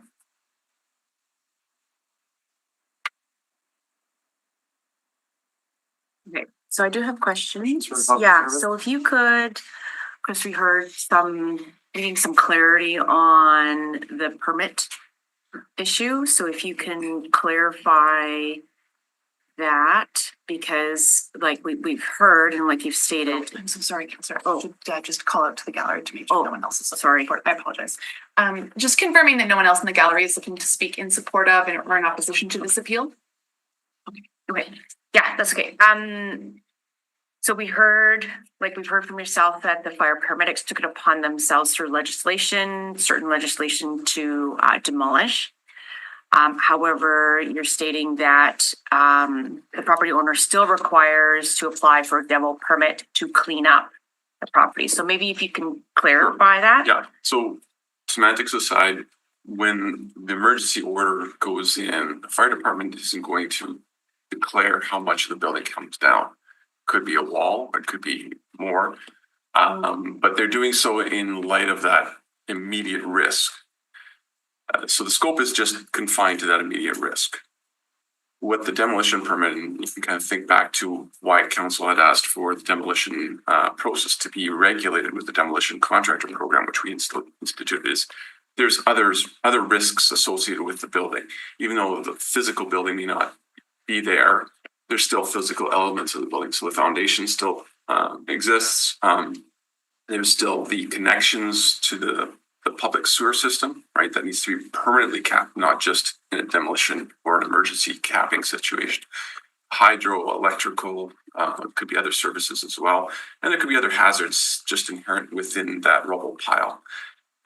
Which is why, as a demolition contractor, we asked them to be core certified. We asked them to do all of these safety mechanisms that are needed to ensure that that pile is properly disposed of and demolished.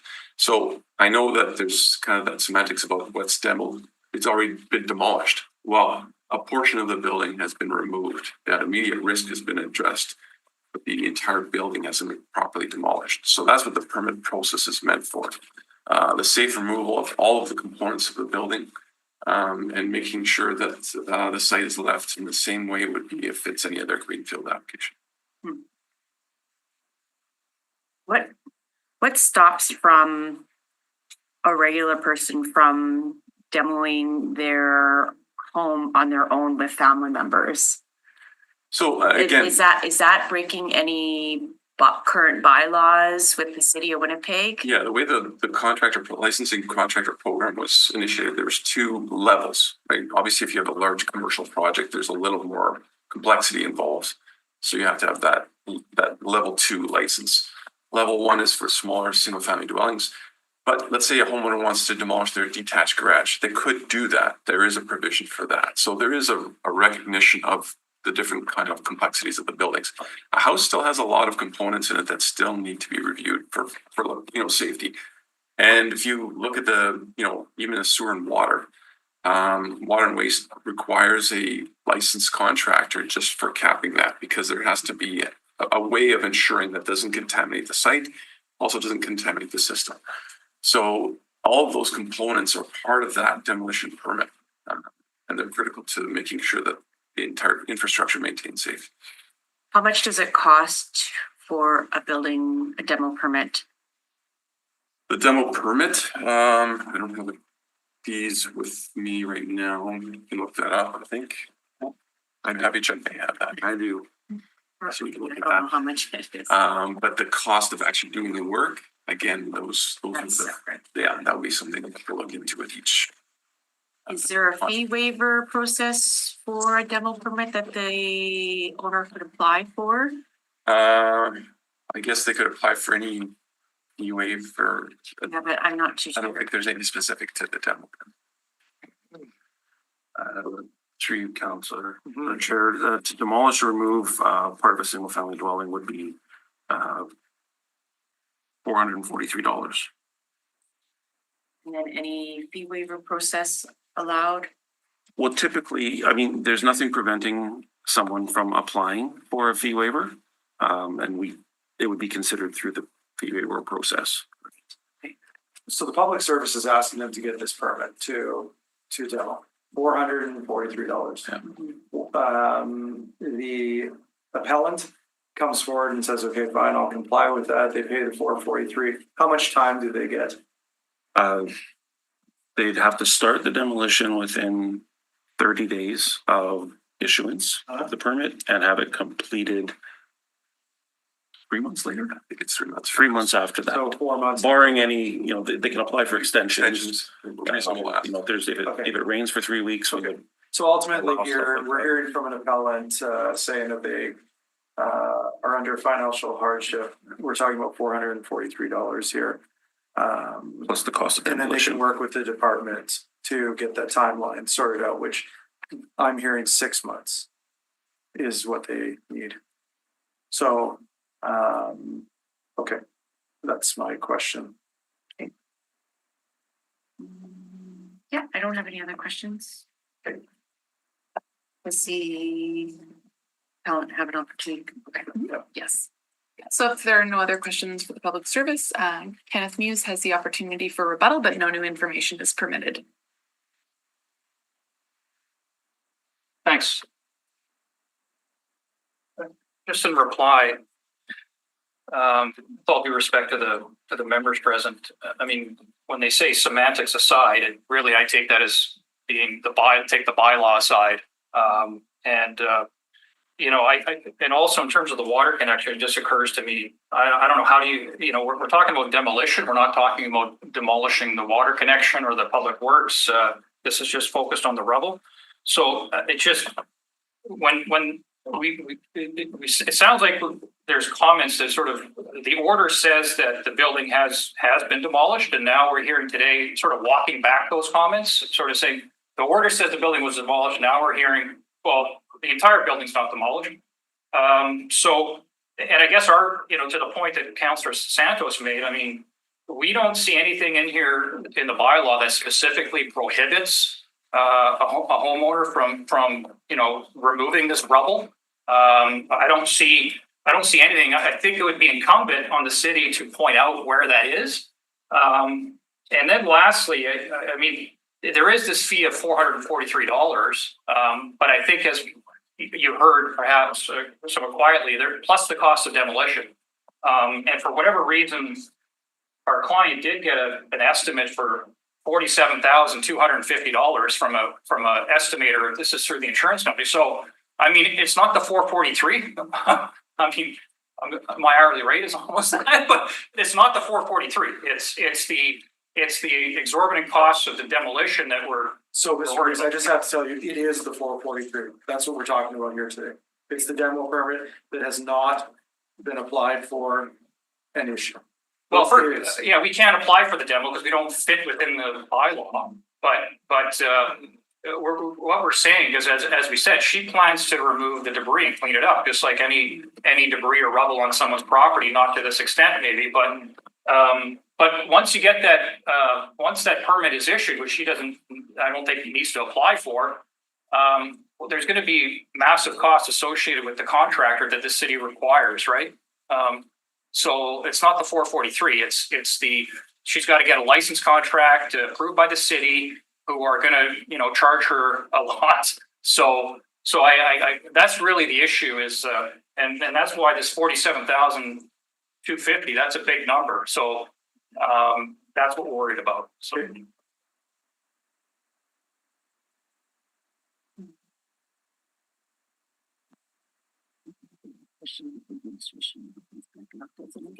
Clarifying question. Thank you.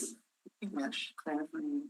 If there's information we need to clarify with public service. Yeah, I think I had one question I don't think was answered in my previous Go ahead. about the homeowners wanting to clean up the rubble themselves. Is it illegal or not illegal? Is it in contravention of a certain bylaw for a homeowner do their own cleanup works? So cleanup versus demolition, and again, we go back to this word demolition.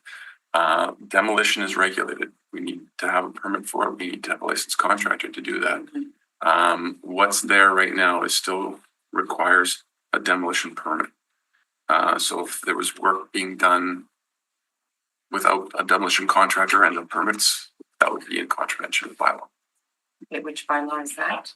4555, the building bylaw. The building bylaw? Yeah.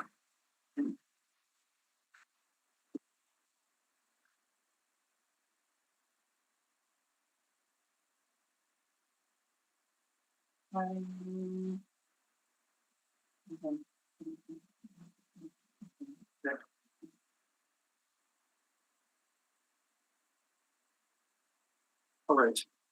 Any motions at this point, right?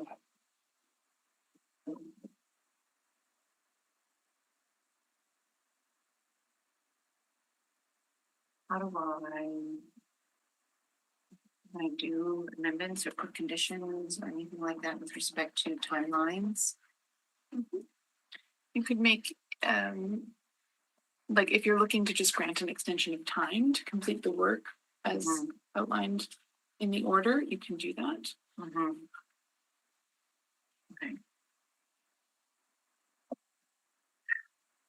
You can take the chair if you want. I'm to move on. You ready? Up to you. Sure, I'll take the chair. Okay, I'll hand the chair to Councillor Santos. I'll move that the receipt of public representations be concluded. All those in favor? Aye. And that's anybody opposed? And that's carried unanimously. I'll move that the appeal be denied and that the order of the Enforcement Services Officer, Development and Inspections Division, Planning, Property and Development be confirmed. Okay, all those in favor? Aye. Those opposed? Aye. We don't have to give any reasons, do we? Okay, so that Motion is. appeal been lost? And does it go anywhere? No, a tie vote is decided in the negative. Okay. I need to move that it's concluded? Or is that the end of it? Okay. Unless there are other motions, but.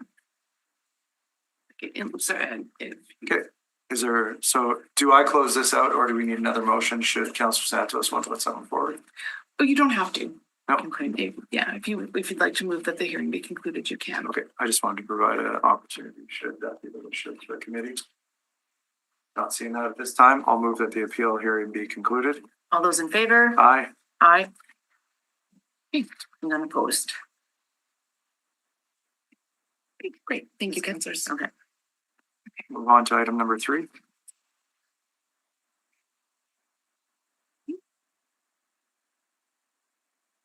So just for clarity, for those that are listening online and that joined us in the gallery today, that appeal was lost. We'll move on to item number 3.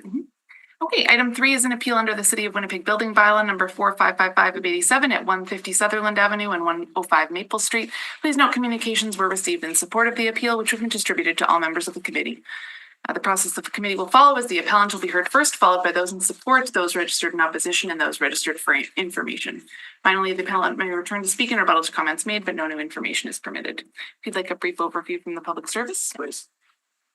Thank you. On May 22nd of this year, the department issued a compliance order to the owner of the property known municipally as 150 Sutherland or 105 Maple Street at that intersection. The compliance order was issued as a result of a fire on May 10th, 2025, which caused the remnants of an existing partial building structure to become at risk of collapse. The owner was provided with 11 items to comply with in that May 22nd order, including maintaining all required public safety protection measures, such as safety fencing between the subject property and other properties and public access areas, and in compliance with the Manitoba Building Code, and to establish and maintain continuous 24-hour daily security monitoring, including a fire watch of the property in compliance with the National Fire Code of Canada, until such time the city provides in writing that that fire watch is no longer required. The owner has submitted an appeal of the order to this committee, citing that the time frame for compliance with some of the order is unreasonable and puts undue hardship on the owner of the property. In particular, amongst other issues, is the requirement to establish the 24-hour daily security monitoring, including fire watch of the property. Preparation for this appeal hearing, the department requested calls for service data from Winnipeg Fire Paramedic Service, the Winnipeg Police Service, Community Services by Law Enforcement, and PP&D for the years 2020 to 2025, which are captured in the table shown in the report. In the last 5 years, this property has garnered the attention of various civic departments over 170 times. Now, if you do the math, the total there is 169, but we go over 170, just alone PP&D, there are 7 incident numbers, but we have revisited multiple times in those 7 incidents. So our visiting of that site has been above 170 times within the last 5 years. Crews have attended for everything from fires and arson, trespassing, thefts, encampments, loitering, other criminal activity, and bylaw violations from the vacant buildings bylaw, the building bylaw, and the neighborhood livability bylaw. Following a major structure fire in July of 2023, 2 years ago, the subsequent partial demolition left the remains as they are today, which was the site of this most recent fire on May 10th. Those structural remains posing as a target for scavengers, homeless, graffiti artists, arsonists, has resulted in that spike of calls from 2023 to present. And the state of the property places first responders and city staff at an increased risk of harm, which the department has ordered to be mitigated through our latest order, including that fire watch requirement. Therefore, the department respectfully asks the members of the SPCPD to confirm our May 22nd order and deny this appeal. Thank you for that overview.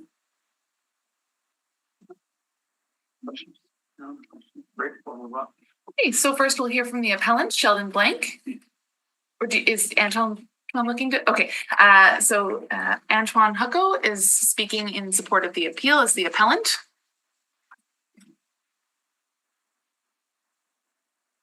Good morning, councillors and members of the administration. Thank you for giving me the opportunity to speak to this matter. Sorry, got competition with outside noise. Please continue.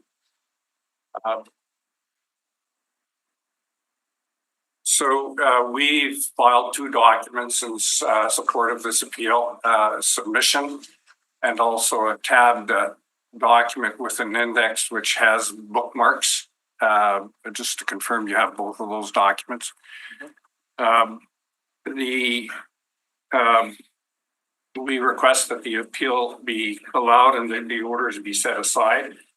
If you have our book of documents, I'd like to take you through some of those documents in this presentation. Firstly, it's at page 42 of the PDF, tab 6. So you should be able to locate that And that is a letter or an email which provides some background with respect to this property and its status. The first, this property, Ms. Santos, Councillor Santos, is in this secondary plan area. And back in October of 2024, there were actually plans shared with James Cameron, who's also here today, with architects to try and build something there which would be consistent with that secondary plan. Unfortunately, the timing is that secondary plan is not yet enacted, and without the secondary plan being enacted, that project could not proceed.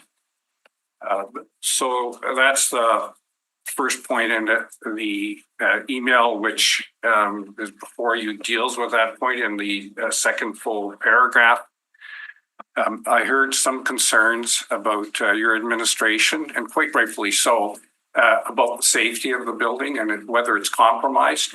And we have filed with this, in these materials, several engineers' reports, including a more recent one on July 10th, indicating there is no risk and that the building is okay. And we haven't seen any information to the contrary from the city. We have had somebody assess the building. The demolition, that's the third full paragraph in this email. It's my understanding, and the owner can speak to it further, that all of the demolition has been completed of the other buildings.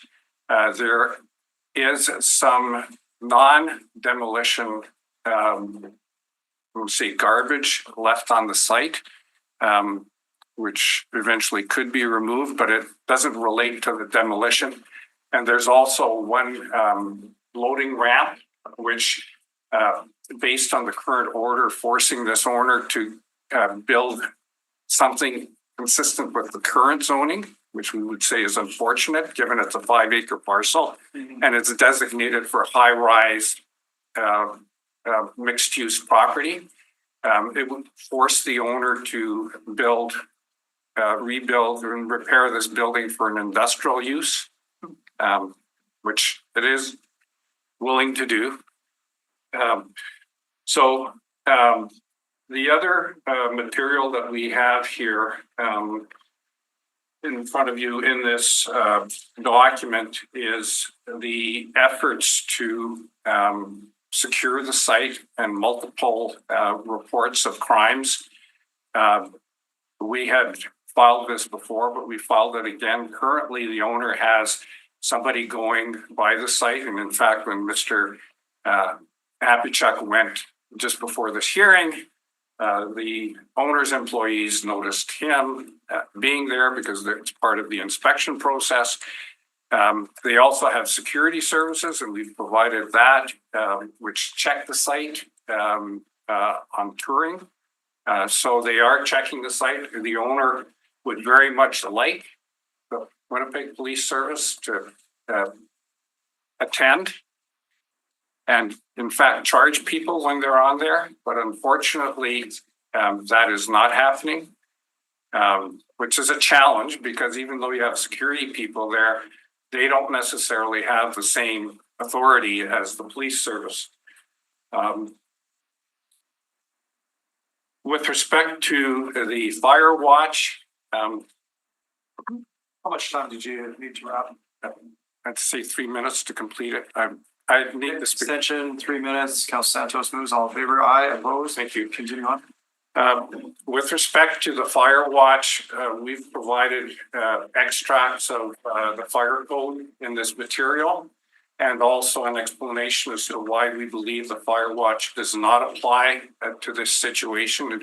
It's a safety plan that is asked for prior to a demolition, and the demolition has been completed at significant cost.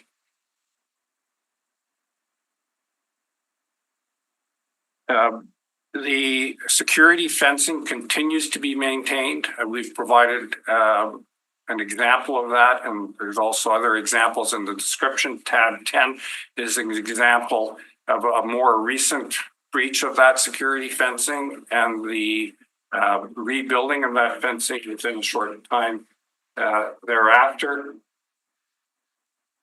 So 2 points with respect to the fire watch and the fire code. Firstly, we say there's enough security in place that they don't need extra 24-hour security. When we report the fires and the incidents, unfortunately, we aren't getting support. And I'm just raising this as a general issue.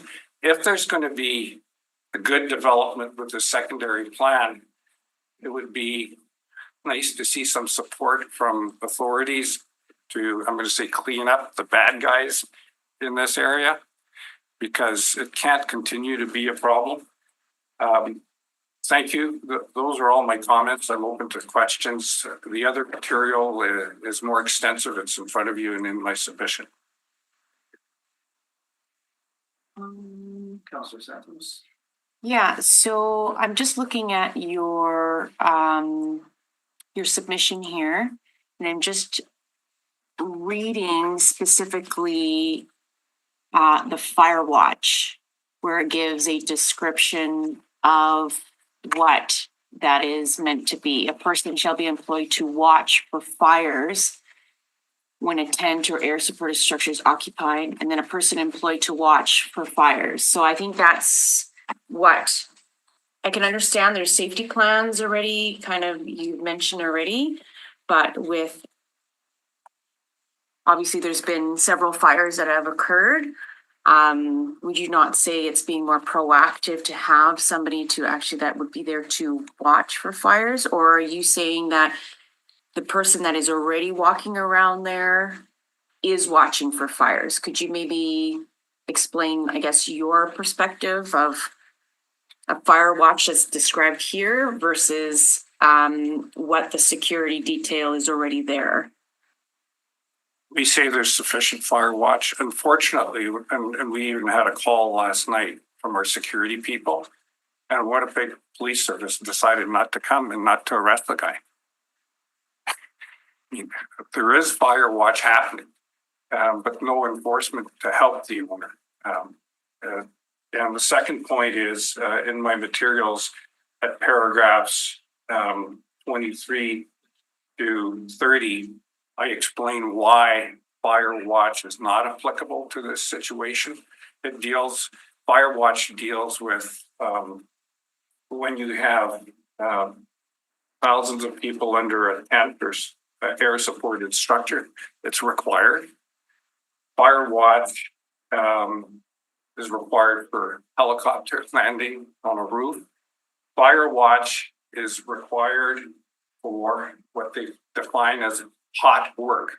So there were big steel beams here. If you're cutting the big beams with some kind of torches and stuff during that demolition, and we had a certified or licensed demolition person, they would have had that watch in accordance with the plan to deal with that dangerous situation. But it is not meant to deal with sites like this one, which has a perimeter fencing. Can you imagine if you had fire watch in every building, just like this lady who just appeared, requiring 24 hours 7, somebody sitting there in addition to the fencing? It's not intended for that.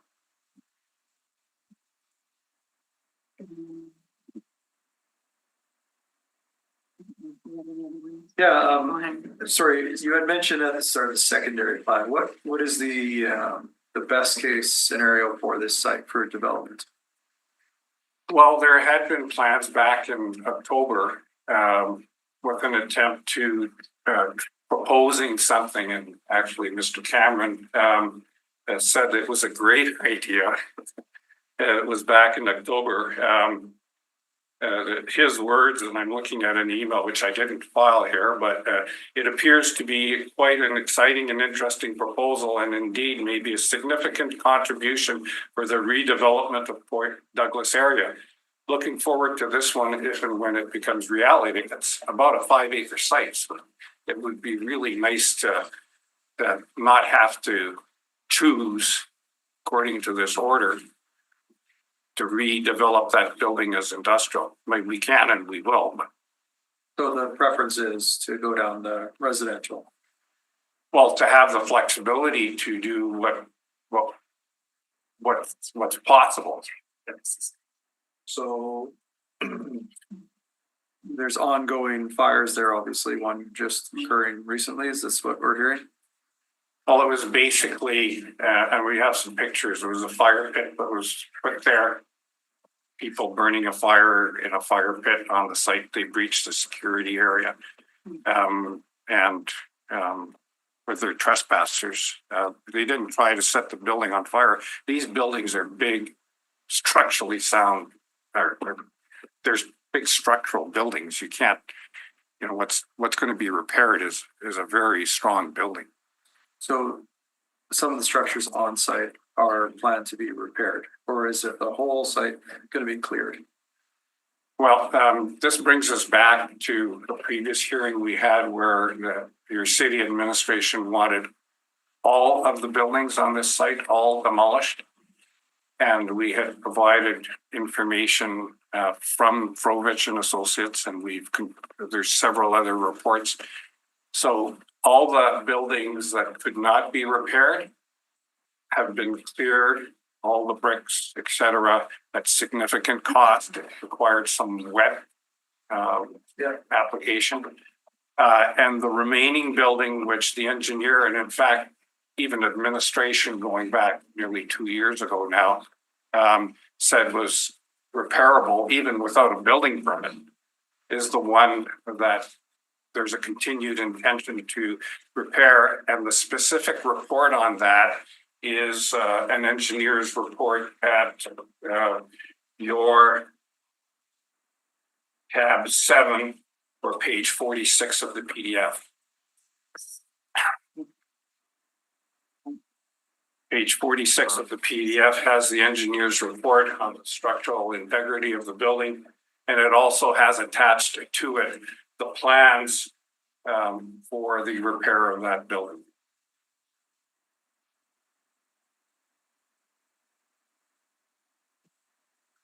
So even without fire watch, would there still be security on site? Well, there's no permanent people on the site itself. Employees of Gateway drive by the site, and there's a perimeter watch by Boss Security. We've provided reports from them. That's the security that's provided for the site. And you have a list of, I'll acknowledge there's a lot of calls to the Winnipeg police, but very few times when they attend. And to our knowledge, no charges. So there's over 80 calls, but no charges. There's some guys that go on there, set up a fire, they're trespassing. There's nothing done. So it's a challenge. We think that the safety and the security of the site is maintained with the fencing and the security that and watch that's there. You don't have the instance with this other lady where you have rubble that's causing a problem. That's all been cleared up. And I'm just looking here. Yeah, you do talk about the Point Douglas land use secondary plan, neighborhood plan. You're saying that the redevelopment of this site is contingent on the secondary plan passing. Well, that was the plan that was put forward in October that I just quoted Mr. Cannon about. Now with this order, the owner feels compelled that he needs to redevelop the building based on existing zoning and the existing secondary plan to an industrial use. Okay.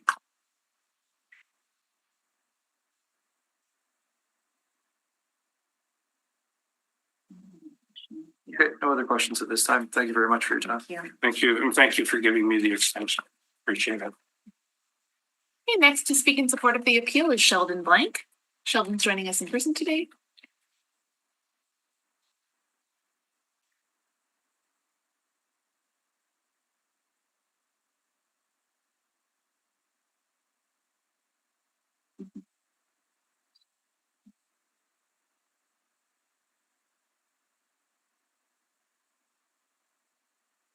Good morning. Good morning. Morning. If you have any questions, I'll be happy to answer them. I can tell you a little bit about the site. It's about 200,000 square feet. So it's probably that lot you were talking about on the other side of the street. It's bigger than that. So it's quite a large place. And the building itself that we're going to repair occupies about 8,000 or 9,000 square feet. So you have the bulk of the property is, approximately 120,000 square feet of building were demolished as a result of the fire and the ensuing demolition work. That represents about half of the property, give or take 20,000 square feet. So the demolition site itself has been the area designated for demolition by my application has been completed. The property, I use that property as it was a waste materials yard. And on that yard, I have to this day storage of structural steel tanks and various other materials that had nothing to do with the fire. And I don't want to destroy them. I don't want to sell them for scrap. It's all usable material. There were accumulations in the other 2 or 2.5 acres of property of other materials, again, not related to demolition. And should not require demolition people to do that work.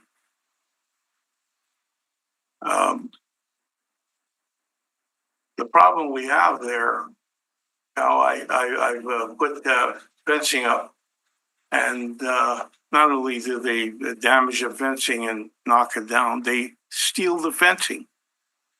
They take the fencing away. I put cameras up. The cameras have been stolen. The cameras mounted 20 feet high in the air. So it's a difficult, and when I got the order, I immediately contacted the Boss Security that same day and asked them to institute the surveillance of the property through the course of the night. My own people and my neighbors are looking at that property during the day. So that we are trying to accommodate the order in a way we thought is effective. This fire that occurred last night wasn't in the building. Somebody had built a barbecue pit, if you will. You can see that on the picture. And some distance away from the building, actually closer to the railway tracks. It could have damaged the railway, but they were asked to leave and they wouldn't leave. So the security guy called the police. Police said, well, we'll come when we can. And he called for backup, and the 2 security officers were able to get the fellow out of the yard. But there's an example of somebody that should have been arrested. He was, there's no reason why he wouldn't come back. So it's very difficult to control it. And the real issue here is what to do and how to get the property so that it's usable. We did have people that were interested in developing the property last fall. And there were architectural drawings and so forth provided for the intended development. But the problem was that the secondary plan, the development required a zoning variation. And these, as a result of the ongoing secondary plan, a zoning variation couldn't even be applied for. So although the plans were in place, we provided the plans. we're prepared to go ahead. The group were prepared to go ahead with it. But the city personnel, and by the way, I have to tell you, the people involved with me in this. That's your time. Did you need a couple minutes to wrap? Yes. What 2 minutes? 2 minutes. 2 minutes. Yes. Moved by Councillor Santos. All in favor? Aye. Opposed? That's carried. Please continue. I would like to ask a couple of things. We have a group now that are prepared to prepare the building with his financial assistance.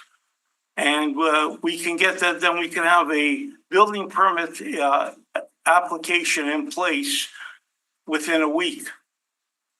There's a question about whether or not we require a development permit, and we don't know that for sure. But what we're asking for is a waiver on the requirement for the development permit, and to allow us to proceed with making an application for a building permit. And that building permit application will be submitted within 7 days. The construction, the repair will begin within 2 weeks. The work that has to be done to repair the building will be done pursuant to the supervision of the engineer that has provided the engineering reports. And we want to be able to save and recycle the material. There's an awful lot of material that can be reused. And that will be done under his supervision. We want you to close the demolition permit that was for the building that's already been done. And this is separate because, of course, the options were two. One to demolish this building and one to repair it. And I've chosen demolition, I've chosen the repair route. So that's what we're asking for. And as I said, the city will have a building permit within 1 week. I think that's what the community as a whole would prefer to have. The current building is going to be within the current zoning, so no zoning variation is required. Okay, thank you very much. Thank you. You may have a question here. Just gave some timelines. You'd mentioned that you have already hired Boss Security. I did hire them the day I got the order, which was, he wanted me to put 24-hour surveillance on that day and do the work within short order. What I did is I hired Boss and they immediately put a crew on. Okay, and that is for all day, or is that just in the evening? That's just at night. Okay. Just they have revolving, and they check the site, and we've been, we've had other incidents on the site, and they've been very good at taking care of it. Is this on a temporary basis or is this ongoing? I'm sorry? Is the Boss Security a temporary security, or have you hired them to continue on? They're ongoing until the construction starts, and then the construction people will take care of the security at that time. Mm-hmm.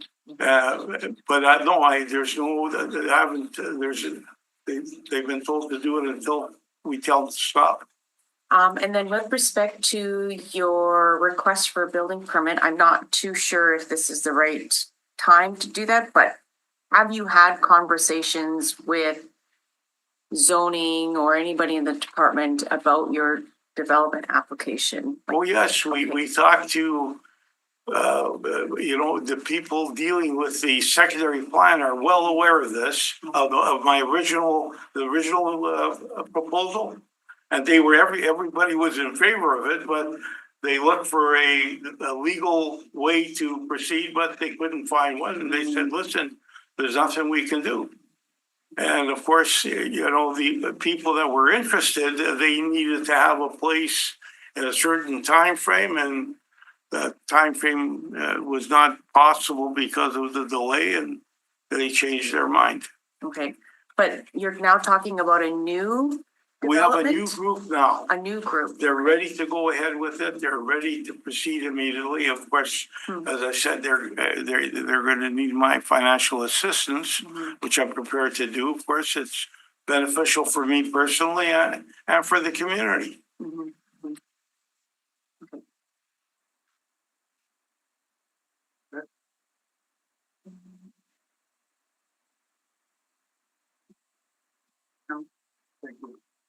Thank you very much. Thank you.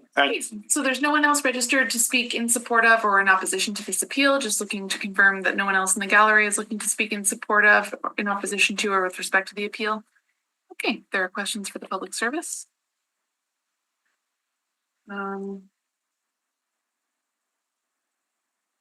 Okay, so we've heard that there is a demo that has been completed. Could you help me understand? Because it seems like there's I'm hearing partial demoing and then I'm hearing demo is complete. So could you kind of walk through that with me, please? Sure. There was a original fire or a fire. It was the large one in July of 2023. From that fire, there were a series of remediation efforts, including demolition, partial demolition. Through that effort, the owner wished to keep what is there right now and asked for the partial demolition to be allowed by the department so that he could maintain essentially two of the walls or partial of the structure. And with the intent at the time was to use that as part of his rebuild process. So you can just stop. Is the partial demo of, I guess you can call it the first area, is that complete in your opinion? I'm going to turn that over to James. James, It'll just have to join come us here. up- it'll have to come up here. Who's James? James Cameron is the chief building inspector for Oh, commercial. okay. Thank you.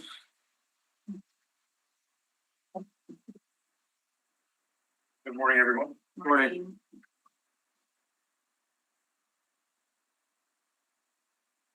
Sorry, can you repeat the question, please? Yeah, so the partial demo that was done in 2023, is that complete?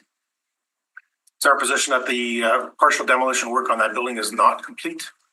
Part of the conditions of the demolition permit was to leave the property safe when it's all finished. And right now the building remains open with material still remaining on site, which is contributing directly to the arson and nefarious behavior ongoing on the site, which is the problem.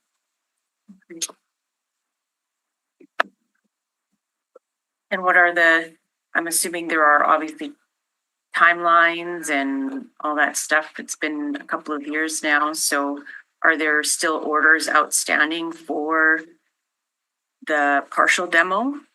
Like, are there orders outstanding on that partial demo? Through you, Chair, the order that we issued in 2023 was appealed and was ruled in favor of the appellant. So that order was canceled. Okay. So there is, the only order that is there current is the one before you today. Okay. But that one that's today is for the different building?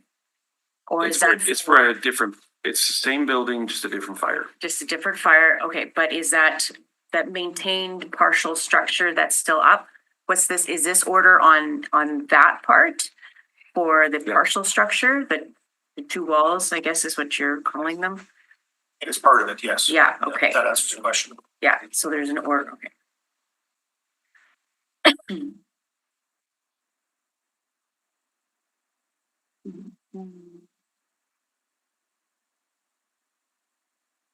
Could you explain to me, I'm just looking down here, the fire, 24-hour fire monitoring? What are you guys seeking? Yeah, just I don't see it here. I'm looking down on the order. on the first portion of, look up at the number 2, item 2, page. Oh, I see. Immediately upon receipt of this order, okay, establish, maintain 24-hour daily security morning fire watch, okay, of the property in compliance with. Okay, so could you explain to me What are you guys seeking for the fire watch? Just to clarify, I know that there was a point that Firewatch is a very specific scope. But as the authority having jurisdiction, we have seen Firewatch being used in a number of areas that extend beyond what he had described. And the code does give us that allowance. So for example, things like an existing apartment building where fire alarm system or fire alarm panel has gone down to allow those occupants to remain. Firewatch might be invoked, or if a building is in a partial occupancy perspective when they're building it, that might have a Firewatch. So there's lots of conditions where Firewatch can be implemented beyond what was indicated there. So that being said, what we recognize here is that there's a number of fires that have happened over time, and I don't think we're even being proactive in saying Firewatch is going to protect from all of those that have happened, but understanding that this is at risk for more fires, that's the reason or the rationale for ordering the Firewatch. Mm-hmm. But it seems what we're hearing from the appellant is that they've now hired security in the evening, and they had an incident where there was someone who started a fire, going to start a fire, and tried to call the police, and then the police didn't come and arrest them. So they're still doing, like, it seems like they're still doing something. Are you looking for more extensive watches or security on the property? Well, and I think that's something we can certainly look at with what they've got there right now. I don't think we've had any formal proposal of that security system or security watch system. But certainly we're open to looking at that. I don't think that's, and I recognize the fact that, you know, the enforcement of people who trespass, I mean, that's something that's beyond us and beyond the security system. But every effort possible to mitigate these fire risks, I think, is what we're looking for.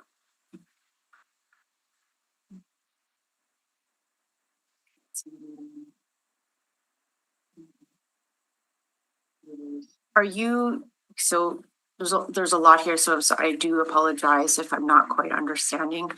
The obtaining a demo permit, okay, are you guys asking him to demolish the partial structure that is still standing, the area that he has mentioned that he's looking to redevelop?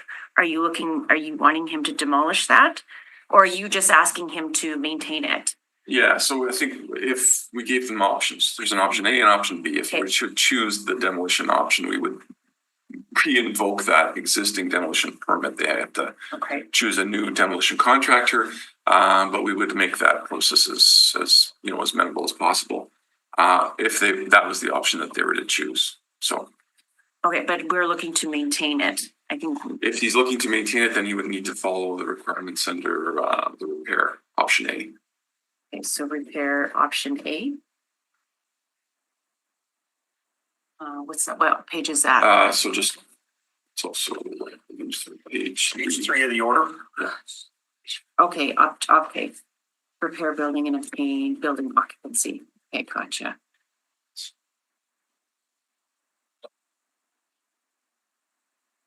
But okay, I'm just reading it right now.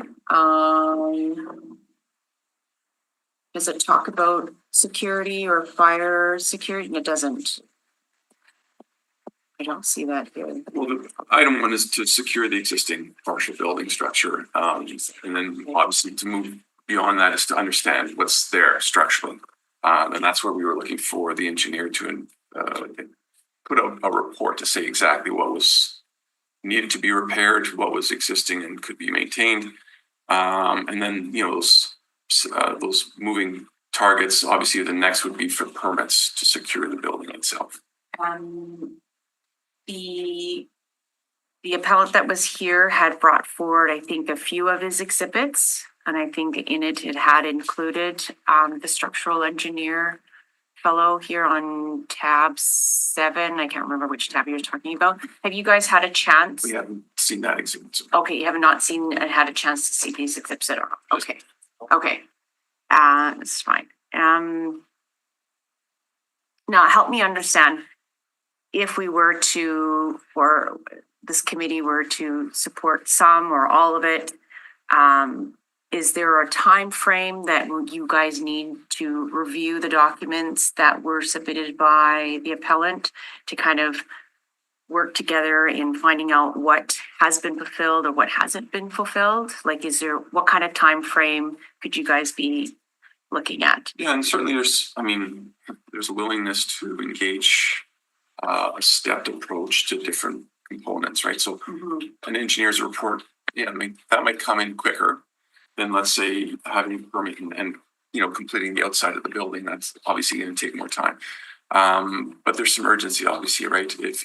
If that's the option that's being chosen, are they fully engaged in going that route? I know there was discussions about getting a development permit. The assumption is that if they're looking at changing the zoning use, that process now becomes very contracted because they're going to have to get approval because the use isn't existing. What we're looking for is get the building secured. So repair the building if that's what you're going to do. Then maybe you can apply for a change of zoning use. And that would be, again, something that they would want to touch base with the planning and zoning group specifically.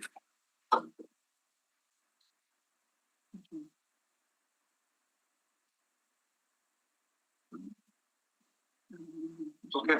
There's mine. I don't think I have any other questions. The public service opinion, what would be the best way to resolve this? I mean, we've given the options to be as flexible as possible. So if they chose to repair it, our direction would be repair the building as is. So if it's industrial, repair it as an industrial.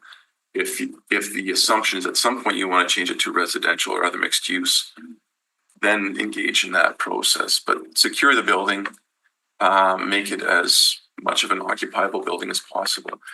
If not, if it's just not viable anymore, the demolition process would be the other option. So currently, this appeal is due to the one building just not being secured and essentially occupied. Exactly. Yeah. Okay. I don't have anything else here, but I'll just communicate here with my committee member. Essentially, we're hearing from the appellant saying that they either have plans or there are materials on the site that are of value and that these things take time and there's not clear direction on what the site could or should be used for. But at the end of the day, there's a structure that's not secured. This right here. Okay. And that they've offered not so much a fire watch, but security. Not so much what's defined in this code. Sorry, Could we? Sorry. I just want to know what the risk is if the fire watch piece is removed. Well, maybe amended. And like I said, if what they have on site right now is something that they gave to us in a proposal to say, what are we looking at? How often are people available to at least even acknowledge if there's fire started, then that activation for the emergency response is much quicker than if there's nobody available on site. So I think, if it's not 24 hours, what is it? And can you propose that to us so that we at least have an idea of what's there? Right. Well, it seems like he's saying that there are employees that are going there during the day and then he has his boss Is it security. the same amount of time? Is it the same time? Right. So, so you're looking for 24 hours. Well, that's what the ask on the order. But if they're deviating from that, what is it? Okay. Does it provide a certain amount of coverage for the times when we don't have clear eyes on the site? When it's, daytime people walking past this. Something that gives, emergency response just a little bit of an extra, chance to respond to this.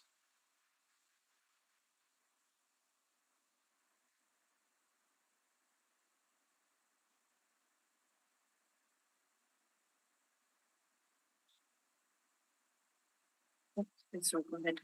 I don't think there are any other questions at this point in time. So it's now the time for rebuttal. Yes. So the applicant will have the opportunity to speak in rebuttal to comments made, but no new information is permitted. Or sorry, the appellant. So Antoine, you're Should they welcome to choose? come back.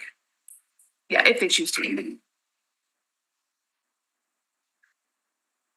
I think the only message I want to send is we've appreciated the cooperation of city administration. Unfortunately, we're caught with an order. We would like to continue to be flexible and speak to them and find solutions. But when we've got an order hanging over our head, unless that order is set aside, allowing us to have those continued conversations, we're caught with either appealing the order or complying with it.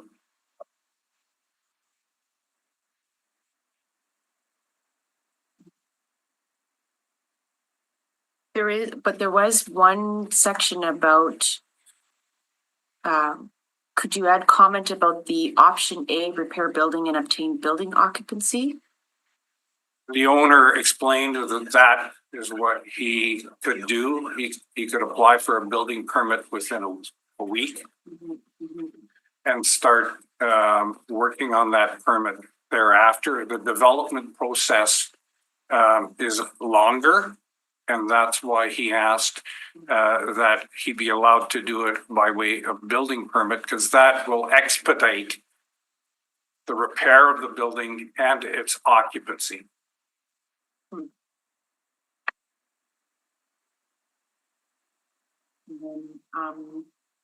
What about the 24-hour security?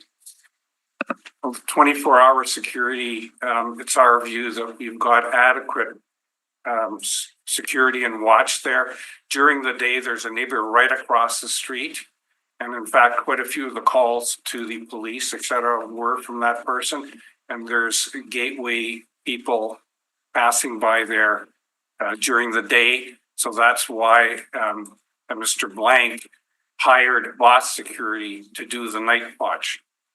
When you say night watch, do you have like a time? You know, the time of the night? Beginning to end? Mr. Blank didn't bring his hearing aids, so I don't think he understood the question, but he would be able to answer it. That's okay. That's okay. I don't think he can come up. Okay. Yeah, you would be you're the only person. Okay. You, Mr. Chair, if it helps the committee, we have correspondence from Mr. Blank that indicated a midnight to 6 a.m. timeframe. And if I'm mistaken, I apologize, but that's my recollection. I think that's correct. Midnight to 6, Sheldon. Midnight to 6 is Boss Security. Yes. So then you're saying, what about during the day from 6 to midnight? It seems like the people that are watching it across the street, that seems like office hours. What about weekends, Saturdays and Sundays when there's nobody at the office and they're not working? What about that time frame? Seems to be a bit of a gap in the time frame when you're saying people across the street when they're at work watching. I'm assuming regular office hours is 8 to 4. I know Mr. Blank also attends personally and goes in front of those premises on a regular basis. Okay.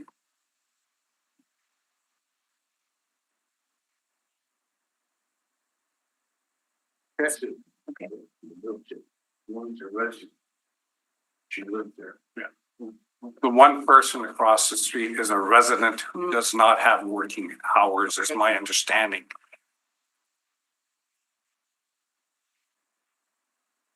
Any other questions for the appellant at this point in time? Seeing none. Thank you. Thank you.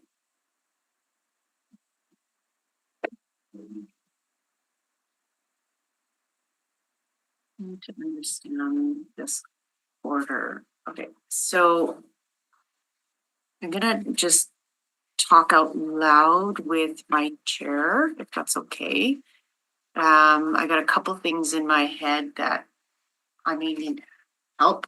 So I would like to support the option A order, maintain and repair. And unfortunately, at this time, I'm not quite satisfied with the 24-hour version that I'm hearing from the delegates, I think there can be an opportunity to work with the department on what that looks like. Maybe not such an extensive, I don't know what you're calling it, a fire watch, but maybe more of an extended security that is on site, maybe not so heavily 24/7, but I don't want to rely on a resident, whoever that may be, to watch it 24/7. It's not incumbent on the residents to do that. It's an incumbent of the owner to do, security measures. So whether that looks like, I'm hoping there's some flexibility in what that looks like. If there is some, I'm satisfied with the nighttime, but if there's something more during the day that's not so heavily burdened on the owner to go there every day or the resident across the street. So I don't know what that looks like, if there's some flexibility in the language there. Well, through the chair, Councillor, as part of the option A order is they have the ability to ask for extensions. If we want to open up that discussion and say, what does that look like? I think certainly we can endeavor that point. To get to the point of getting the building permits in, we can also extend on that timeline as well. If there's movement, and we know that building permit is going to come in, maybe there's more flexibility on how the watch is, because we have a very confined amount of time before we know that work's going to be, like a construction site, basically. So yeah, there's ability to, modify if that's something that's, needs a motion. Okay, and where does that modification, so that's what I'm asking for kind of some help on where. Option A. Okay, option item A. 5. Okay, option A. Okay, 5. Item 5, page 3. Complete all work in accordance with all issued permits. Is that the one? Yeah.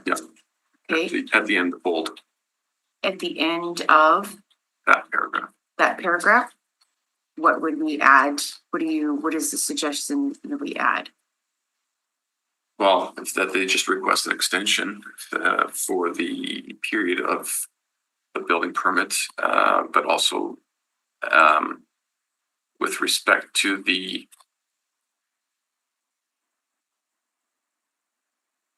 24-hour daily security monitoring. Or to come up with a plan. Alternative plan to the security. Okay, come up with an alternative plan on 24-hour monitoring. Yeah. Okay. What time frame are you looking for them to come up with this plan? Well, as soon as this goes past, it's kind of like in effect, right? There is no immediate or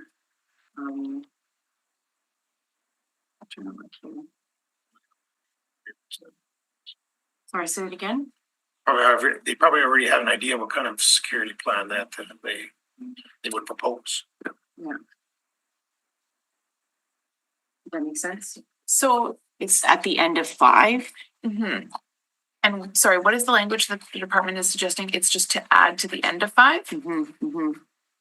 A proposal. We want to break to get clear wordage here, and then we can come back. Does that work? If you wish to, if they have the wording, we can certainly just pop it in, but. We'll take a quick 5-minute recess. Okay. Thank you. I just need. So welcome back to the Standing Policy Committee on Property and Development. It's this appeals. We're on item number 3, and I believe there is an amendment that Councillor Santos would like to propose. Yeah, so just for clarity, I had mentioned that I, through the chair, working with the chair, I am supportive of maintaining and repairing, which is option A. And then I had mentioned that I was not satisfied with the current security measures and was hoping to find a middle ground with respect to 24-hour fire monitoring, security monitoring, whatever that looks like, and would wanted more of a formal proposal to be delved up between the owner and the administration. And with that being said, that means we would need to amend order number 2, which is the 24-hour daily security monitoring, including fire watch of the property. I hear what the appellant is saying and the owner is saying about already have hired security. I just am not satisfied putting the onus on a resident across the street or the owner. So some language was developed that would basically state. Would you like to do that in the second part of the motion then? Yeah, so it's Sorry. submit a formal proposal for security watch in lieu of the 24-hour fire watch. So Closing that's, public representations prior to this. Well, if there's discussion that the committee would like to have, like, I'm not sure if that's the only change that needs to be made or if you're ready to start moving motions, but if there was information that you needed in order to do that, you can certainly. so that's just my thought process at this time with respect to the order. Everything else I would leave as is. So there is an amendment to the fire watch, and then I'd like to choose the repair building and obtain building occupancy option A. Because I'm hearing from the proponent that there seems to be some movement on that. Sure. Do you want to move the motion? Yeah, go ahead. So, okay. I move that the receipt of the public representations be concluded. All in favor? Aye. Opposed? Carried. Okay, I'm looking to my clerk here. I move that the appeal be allowed in part. Sure, you can allow the appeal and make that change. So in order, you would need to cancel the order. And then what would be the committee's decision, as I understand it, would be to keep all of the directions listed as 1 to 11, making a change to number 2. Correct. So that instead it reads, immediately upon receipt of this order, submit a formal proposal for security watch in lieu of a 24-hour fire watch of the property in compliance with articles 2.8.2.11 and 5.6.1.4 of the National Fire Code of Canada until such time as the city provides notice in writing that said monitoring and or fire watch. Does there need to be a change to that? Provides notice in writing that the said monitoring and or fire watch is no longer required. Rick? So it looks like there seems to be at the last sentence, could we just delete the last portion and just say that until such time the city provides notice in yeah. writing that the said Yes. monitoring is no longer required? As part of that formal proposal. Yeah, so we can delete that. And there are no other changes required other than that to any of the direction, if that's changed? Yeah. Okay, and then, Counselor, as I understand it, you'd like to change the order, and make an additional change to the order, so that instead of listing options A and B, it's just option A. So then, I'm not sure if that would be then just a continuation from 11. Yeah. Engage in one of the following 2 options with their respective scheduled timelines. So 11 would be engage in option A, repair building and obtain building occupancy. Is that how that would work? Sorry, I'm looking to you guys for. Yeah, we're taking the second option, the Okay. option B, yes. Yeah. Yeah. Okay, so then so I assume then a change will need to be made to 11, right? Yeah. Yes. Okay, and what would you suggest for that if that's the case? So engage in the following or what? Yeah.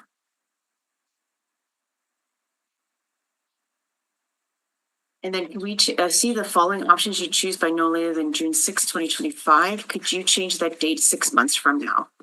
So what date would that be? Because we would need to require them to give them an extension on that respect, right? So the June 6, 2025 is no longer valid. We would do, let's say, let's go 6 months. Okay, engage in the following option for the subject property and advise the undersigned on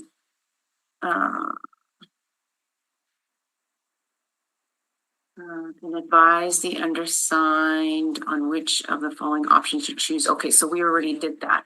So I'm looking to give an extension if possible, where they need an extension. And you're thinking,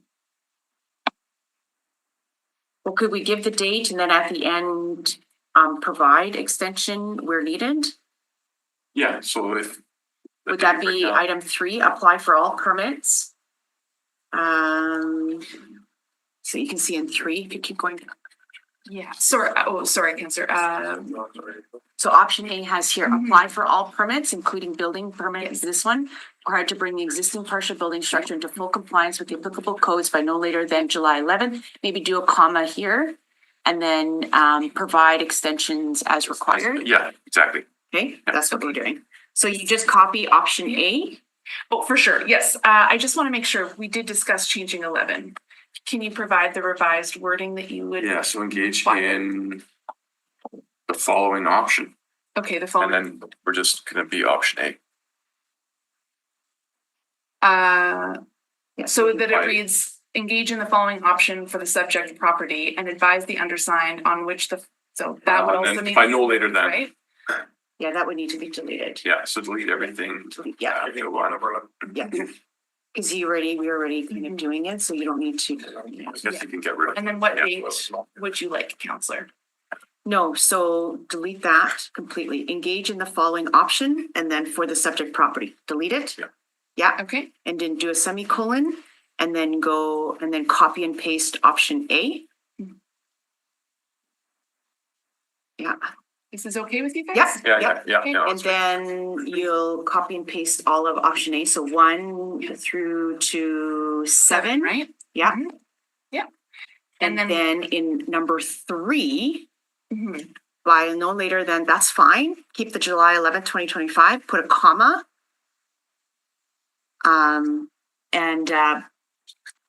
And provide an extension if possible, and provide an extension as required. They're past the date, so they just need an extension. And no other changes need to be made to option A? I don't think With so. those in mind? No, just. It'll work. Because I want to be able to give them the opportunity to have an extension. Do you need to change the date in 2? Like there's a date in here that says Structural engineering, to the service of the structural engineering to inspect I think they've already complied with that. There's been some elements that have, Yeah, option 2 has been complied with. Apply for all permits, obtain subject required permits. Can we do a number 4? It looks like here there needs to be by no later than August 8, 2025. Can we give an extension on that one too? Absolutely. I mean, it's there as an option. The date hasn't expired yet. They can absolutely ask for that. Okay, and ask for an extension on that. They can ask for it. Okay, you don't need the wording in there. It's already in 5 and the date hasn't expired yet, so it's really still a live date that they're just asking on. Okay. I'm happy. Okay, so that date in 2 does not need to change? No, they're not saying. No, it's satisfying. They're satisfied with that. Okay. So the motion from Councillor Santos is to allow the appeal, cancel the order, and the decision is that from the committee is the direction provided in the order, so 1 to 11, with that change that was discussed with respect to number 2. Okay. Additionally, that item 11 would change so that it reads engage in the following option for the subject property, option A, and then options 1 to 7 that were provided by the order. With the change that in number 3, after the words July 11th, 2025, it also reads and provide an extension as required. Yeah. Okay, perfect. So moved. Okay. That's all okay? Yes. Yes? Yes. Thank you. Okay. All right, so as outlined by the public service and clerk, Councillor Santos moves. All in favor? Aye. Opposed? Carried. Okay, and I move that the appeal hearing be concluded. All in favor? Aye. Carried. Please note the committee has made a final decision on this matter, which is not subject to further appeal. Okay, I move consent agenda item, I move adjournment at 1:00. All in favor? Aye. Aye. Opposed? Carried. Thank you for joining us. That's our last meeting here for SBC on P&D and appeals. Until we reconvene in the fall, I wish you all a great summer. Take care.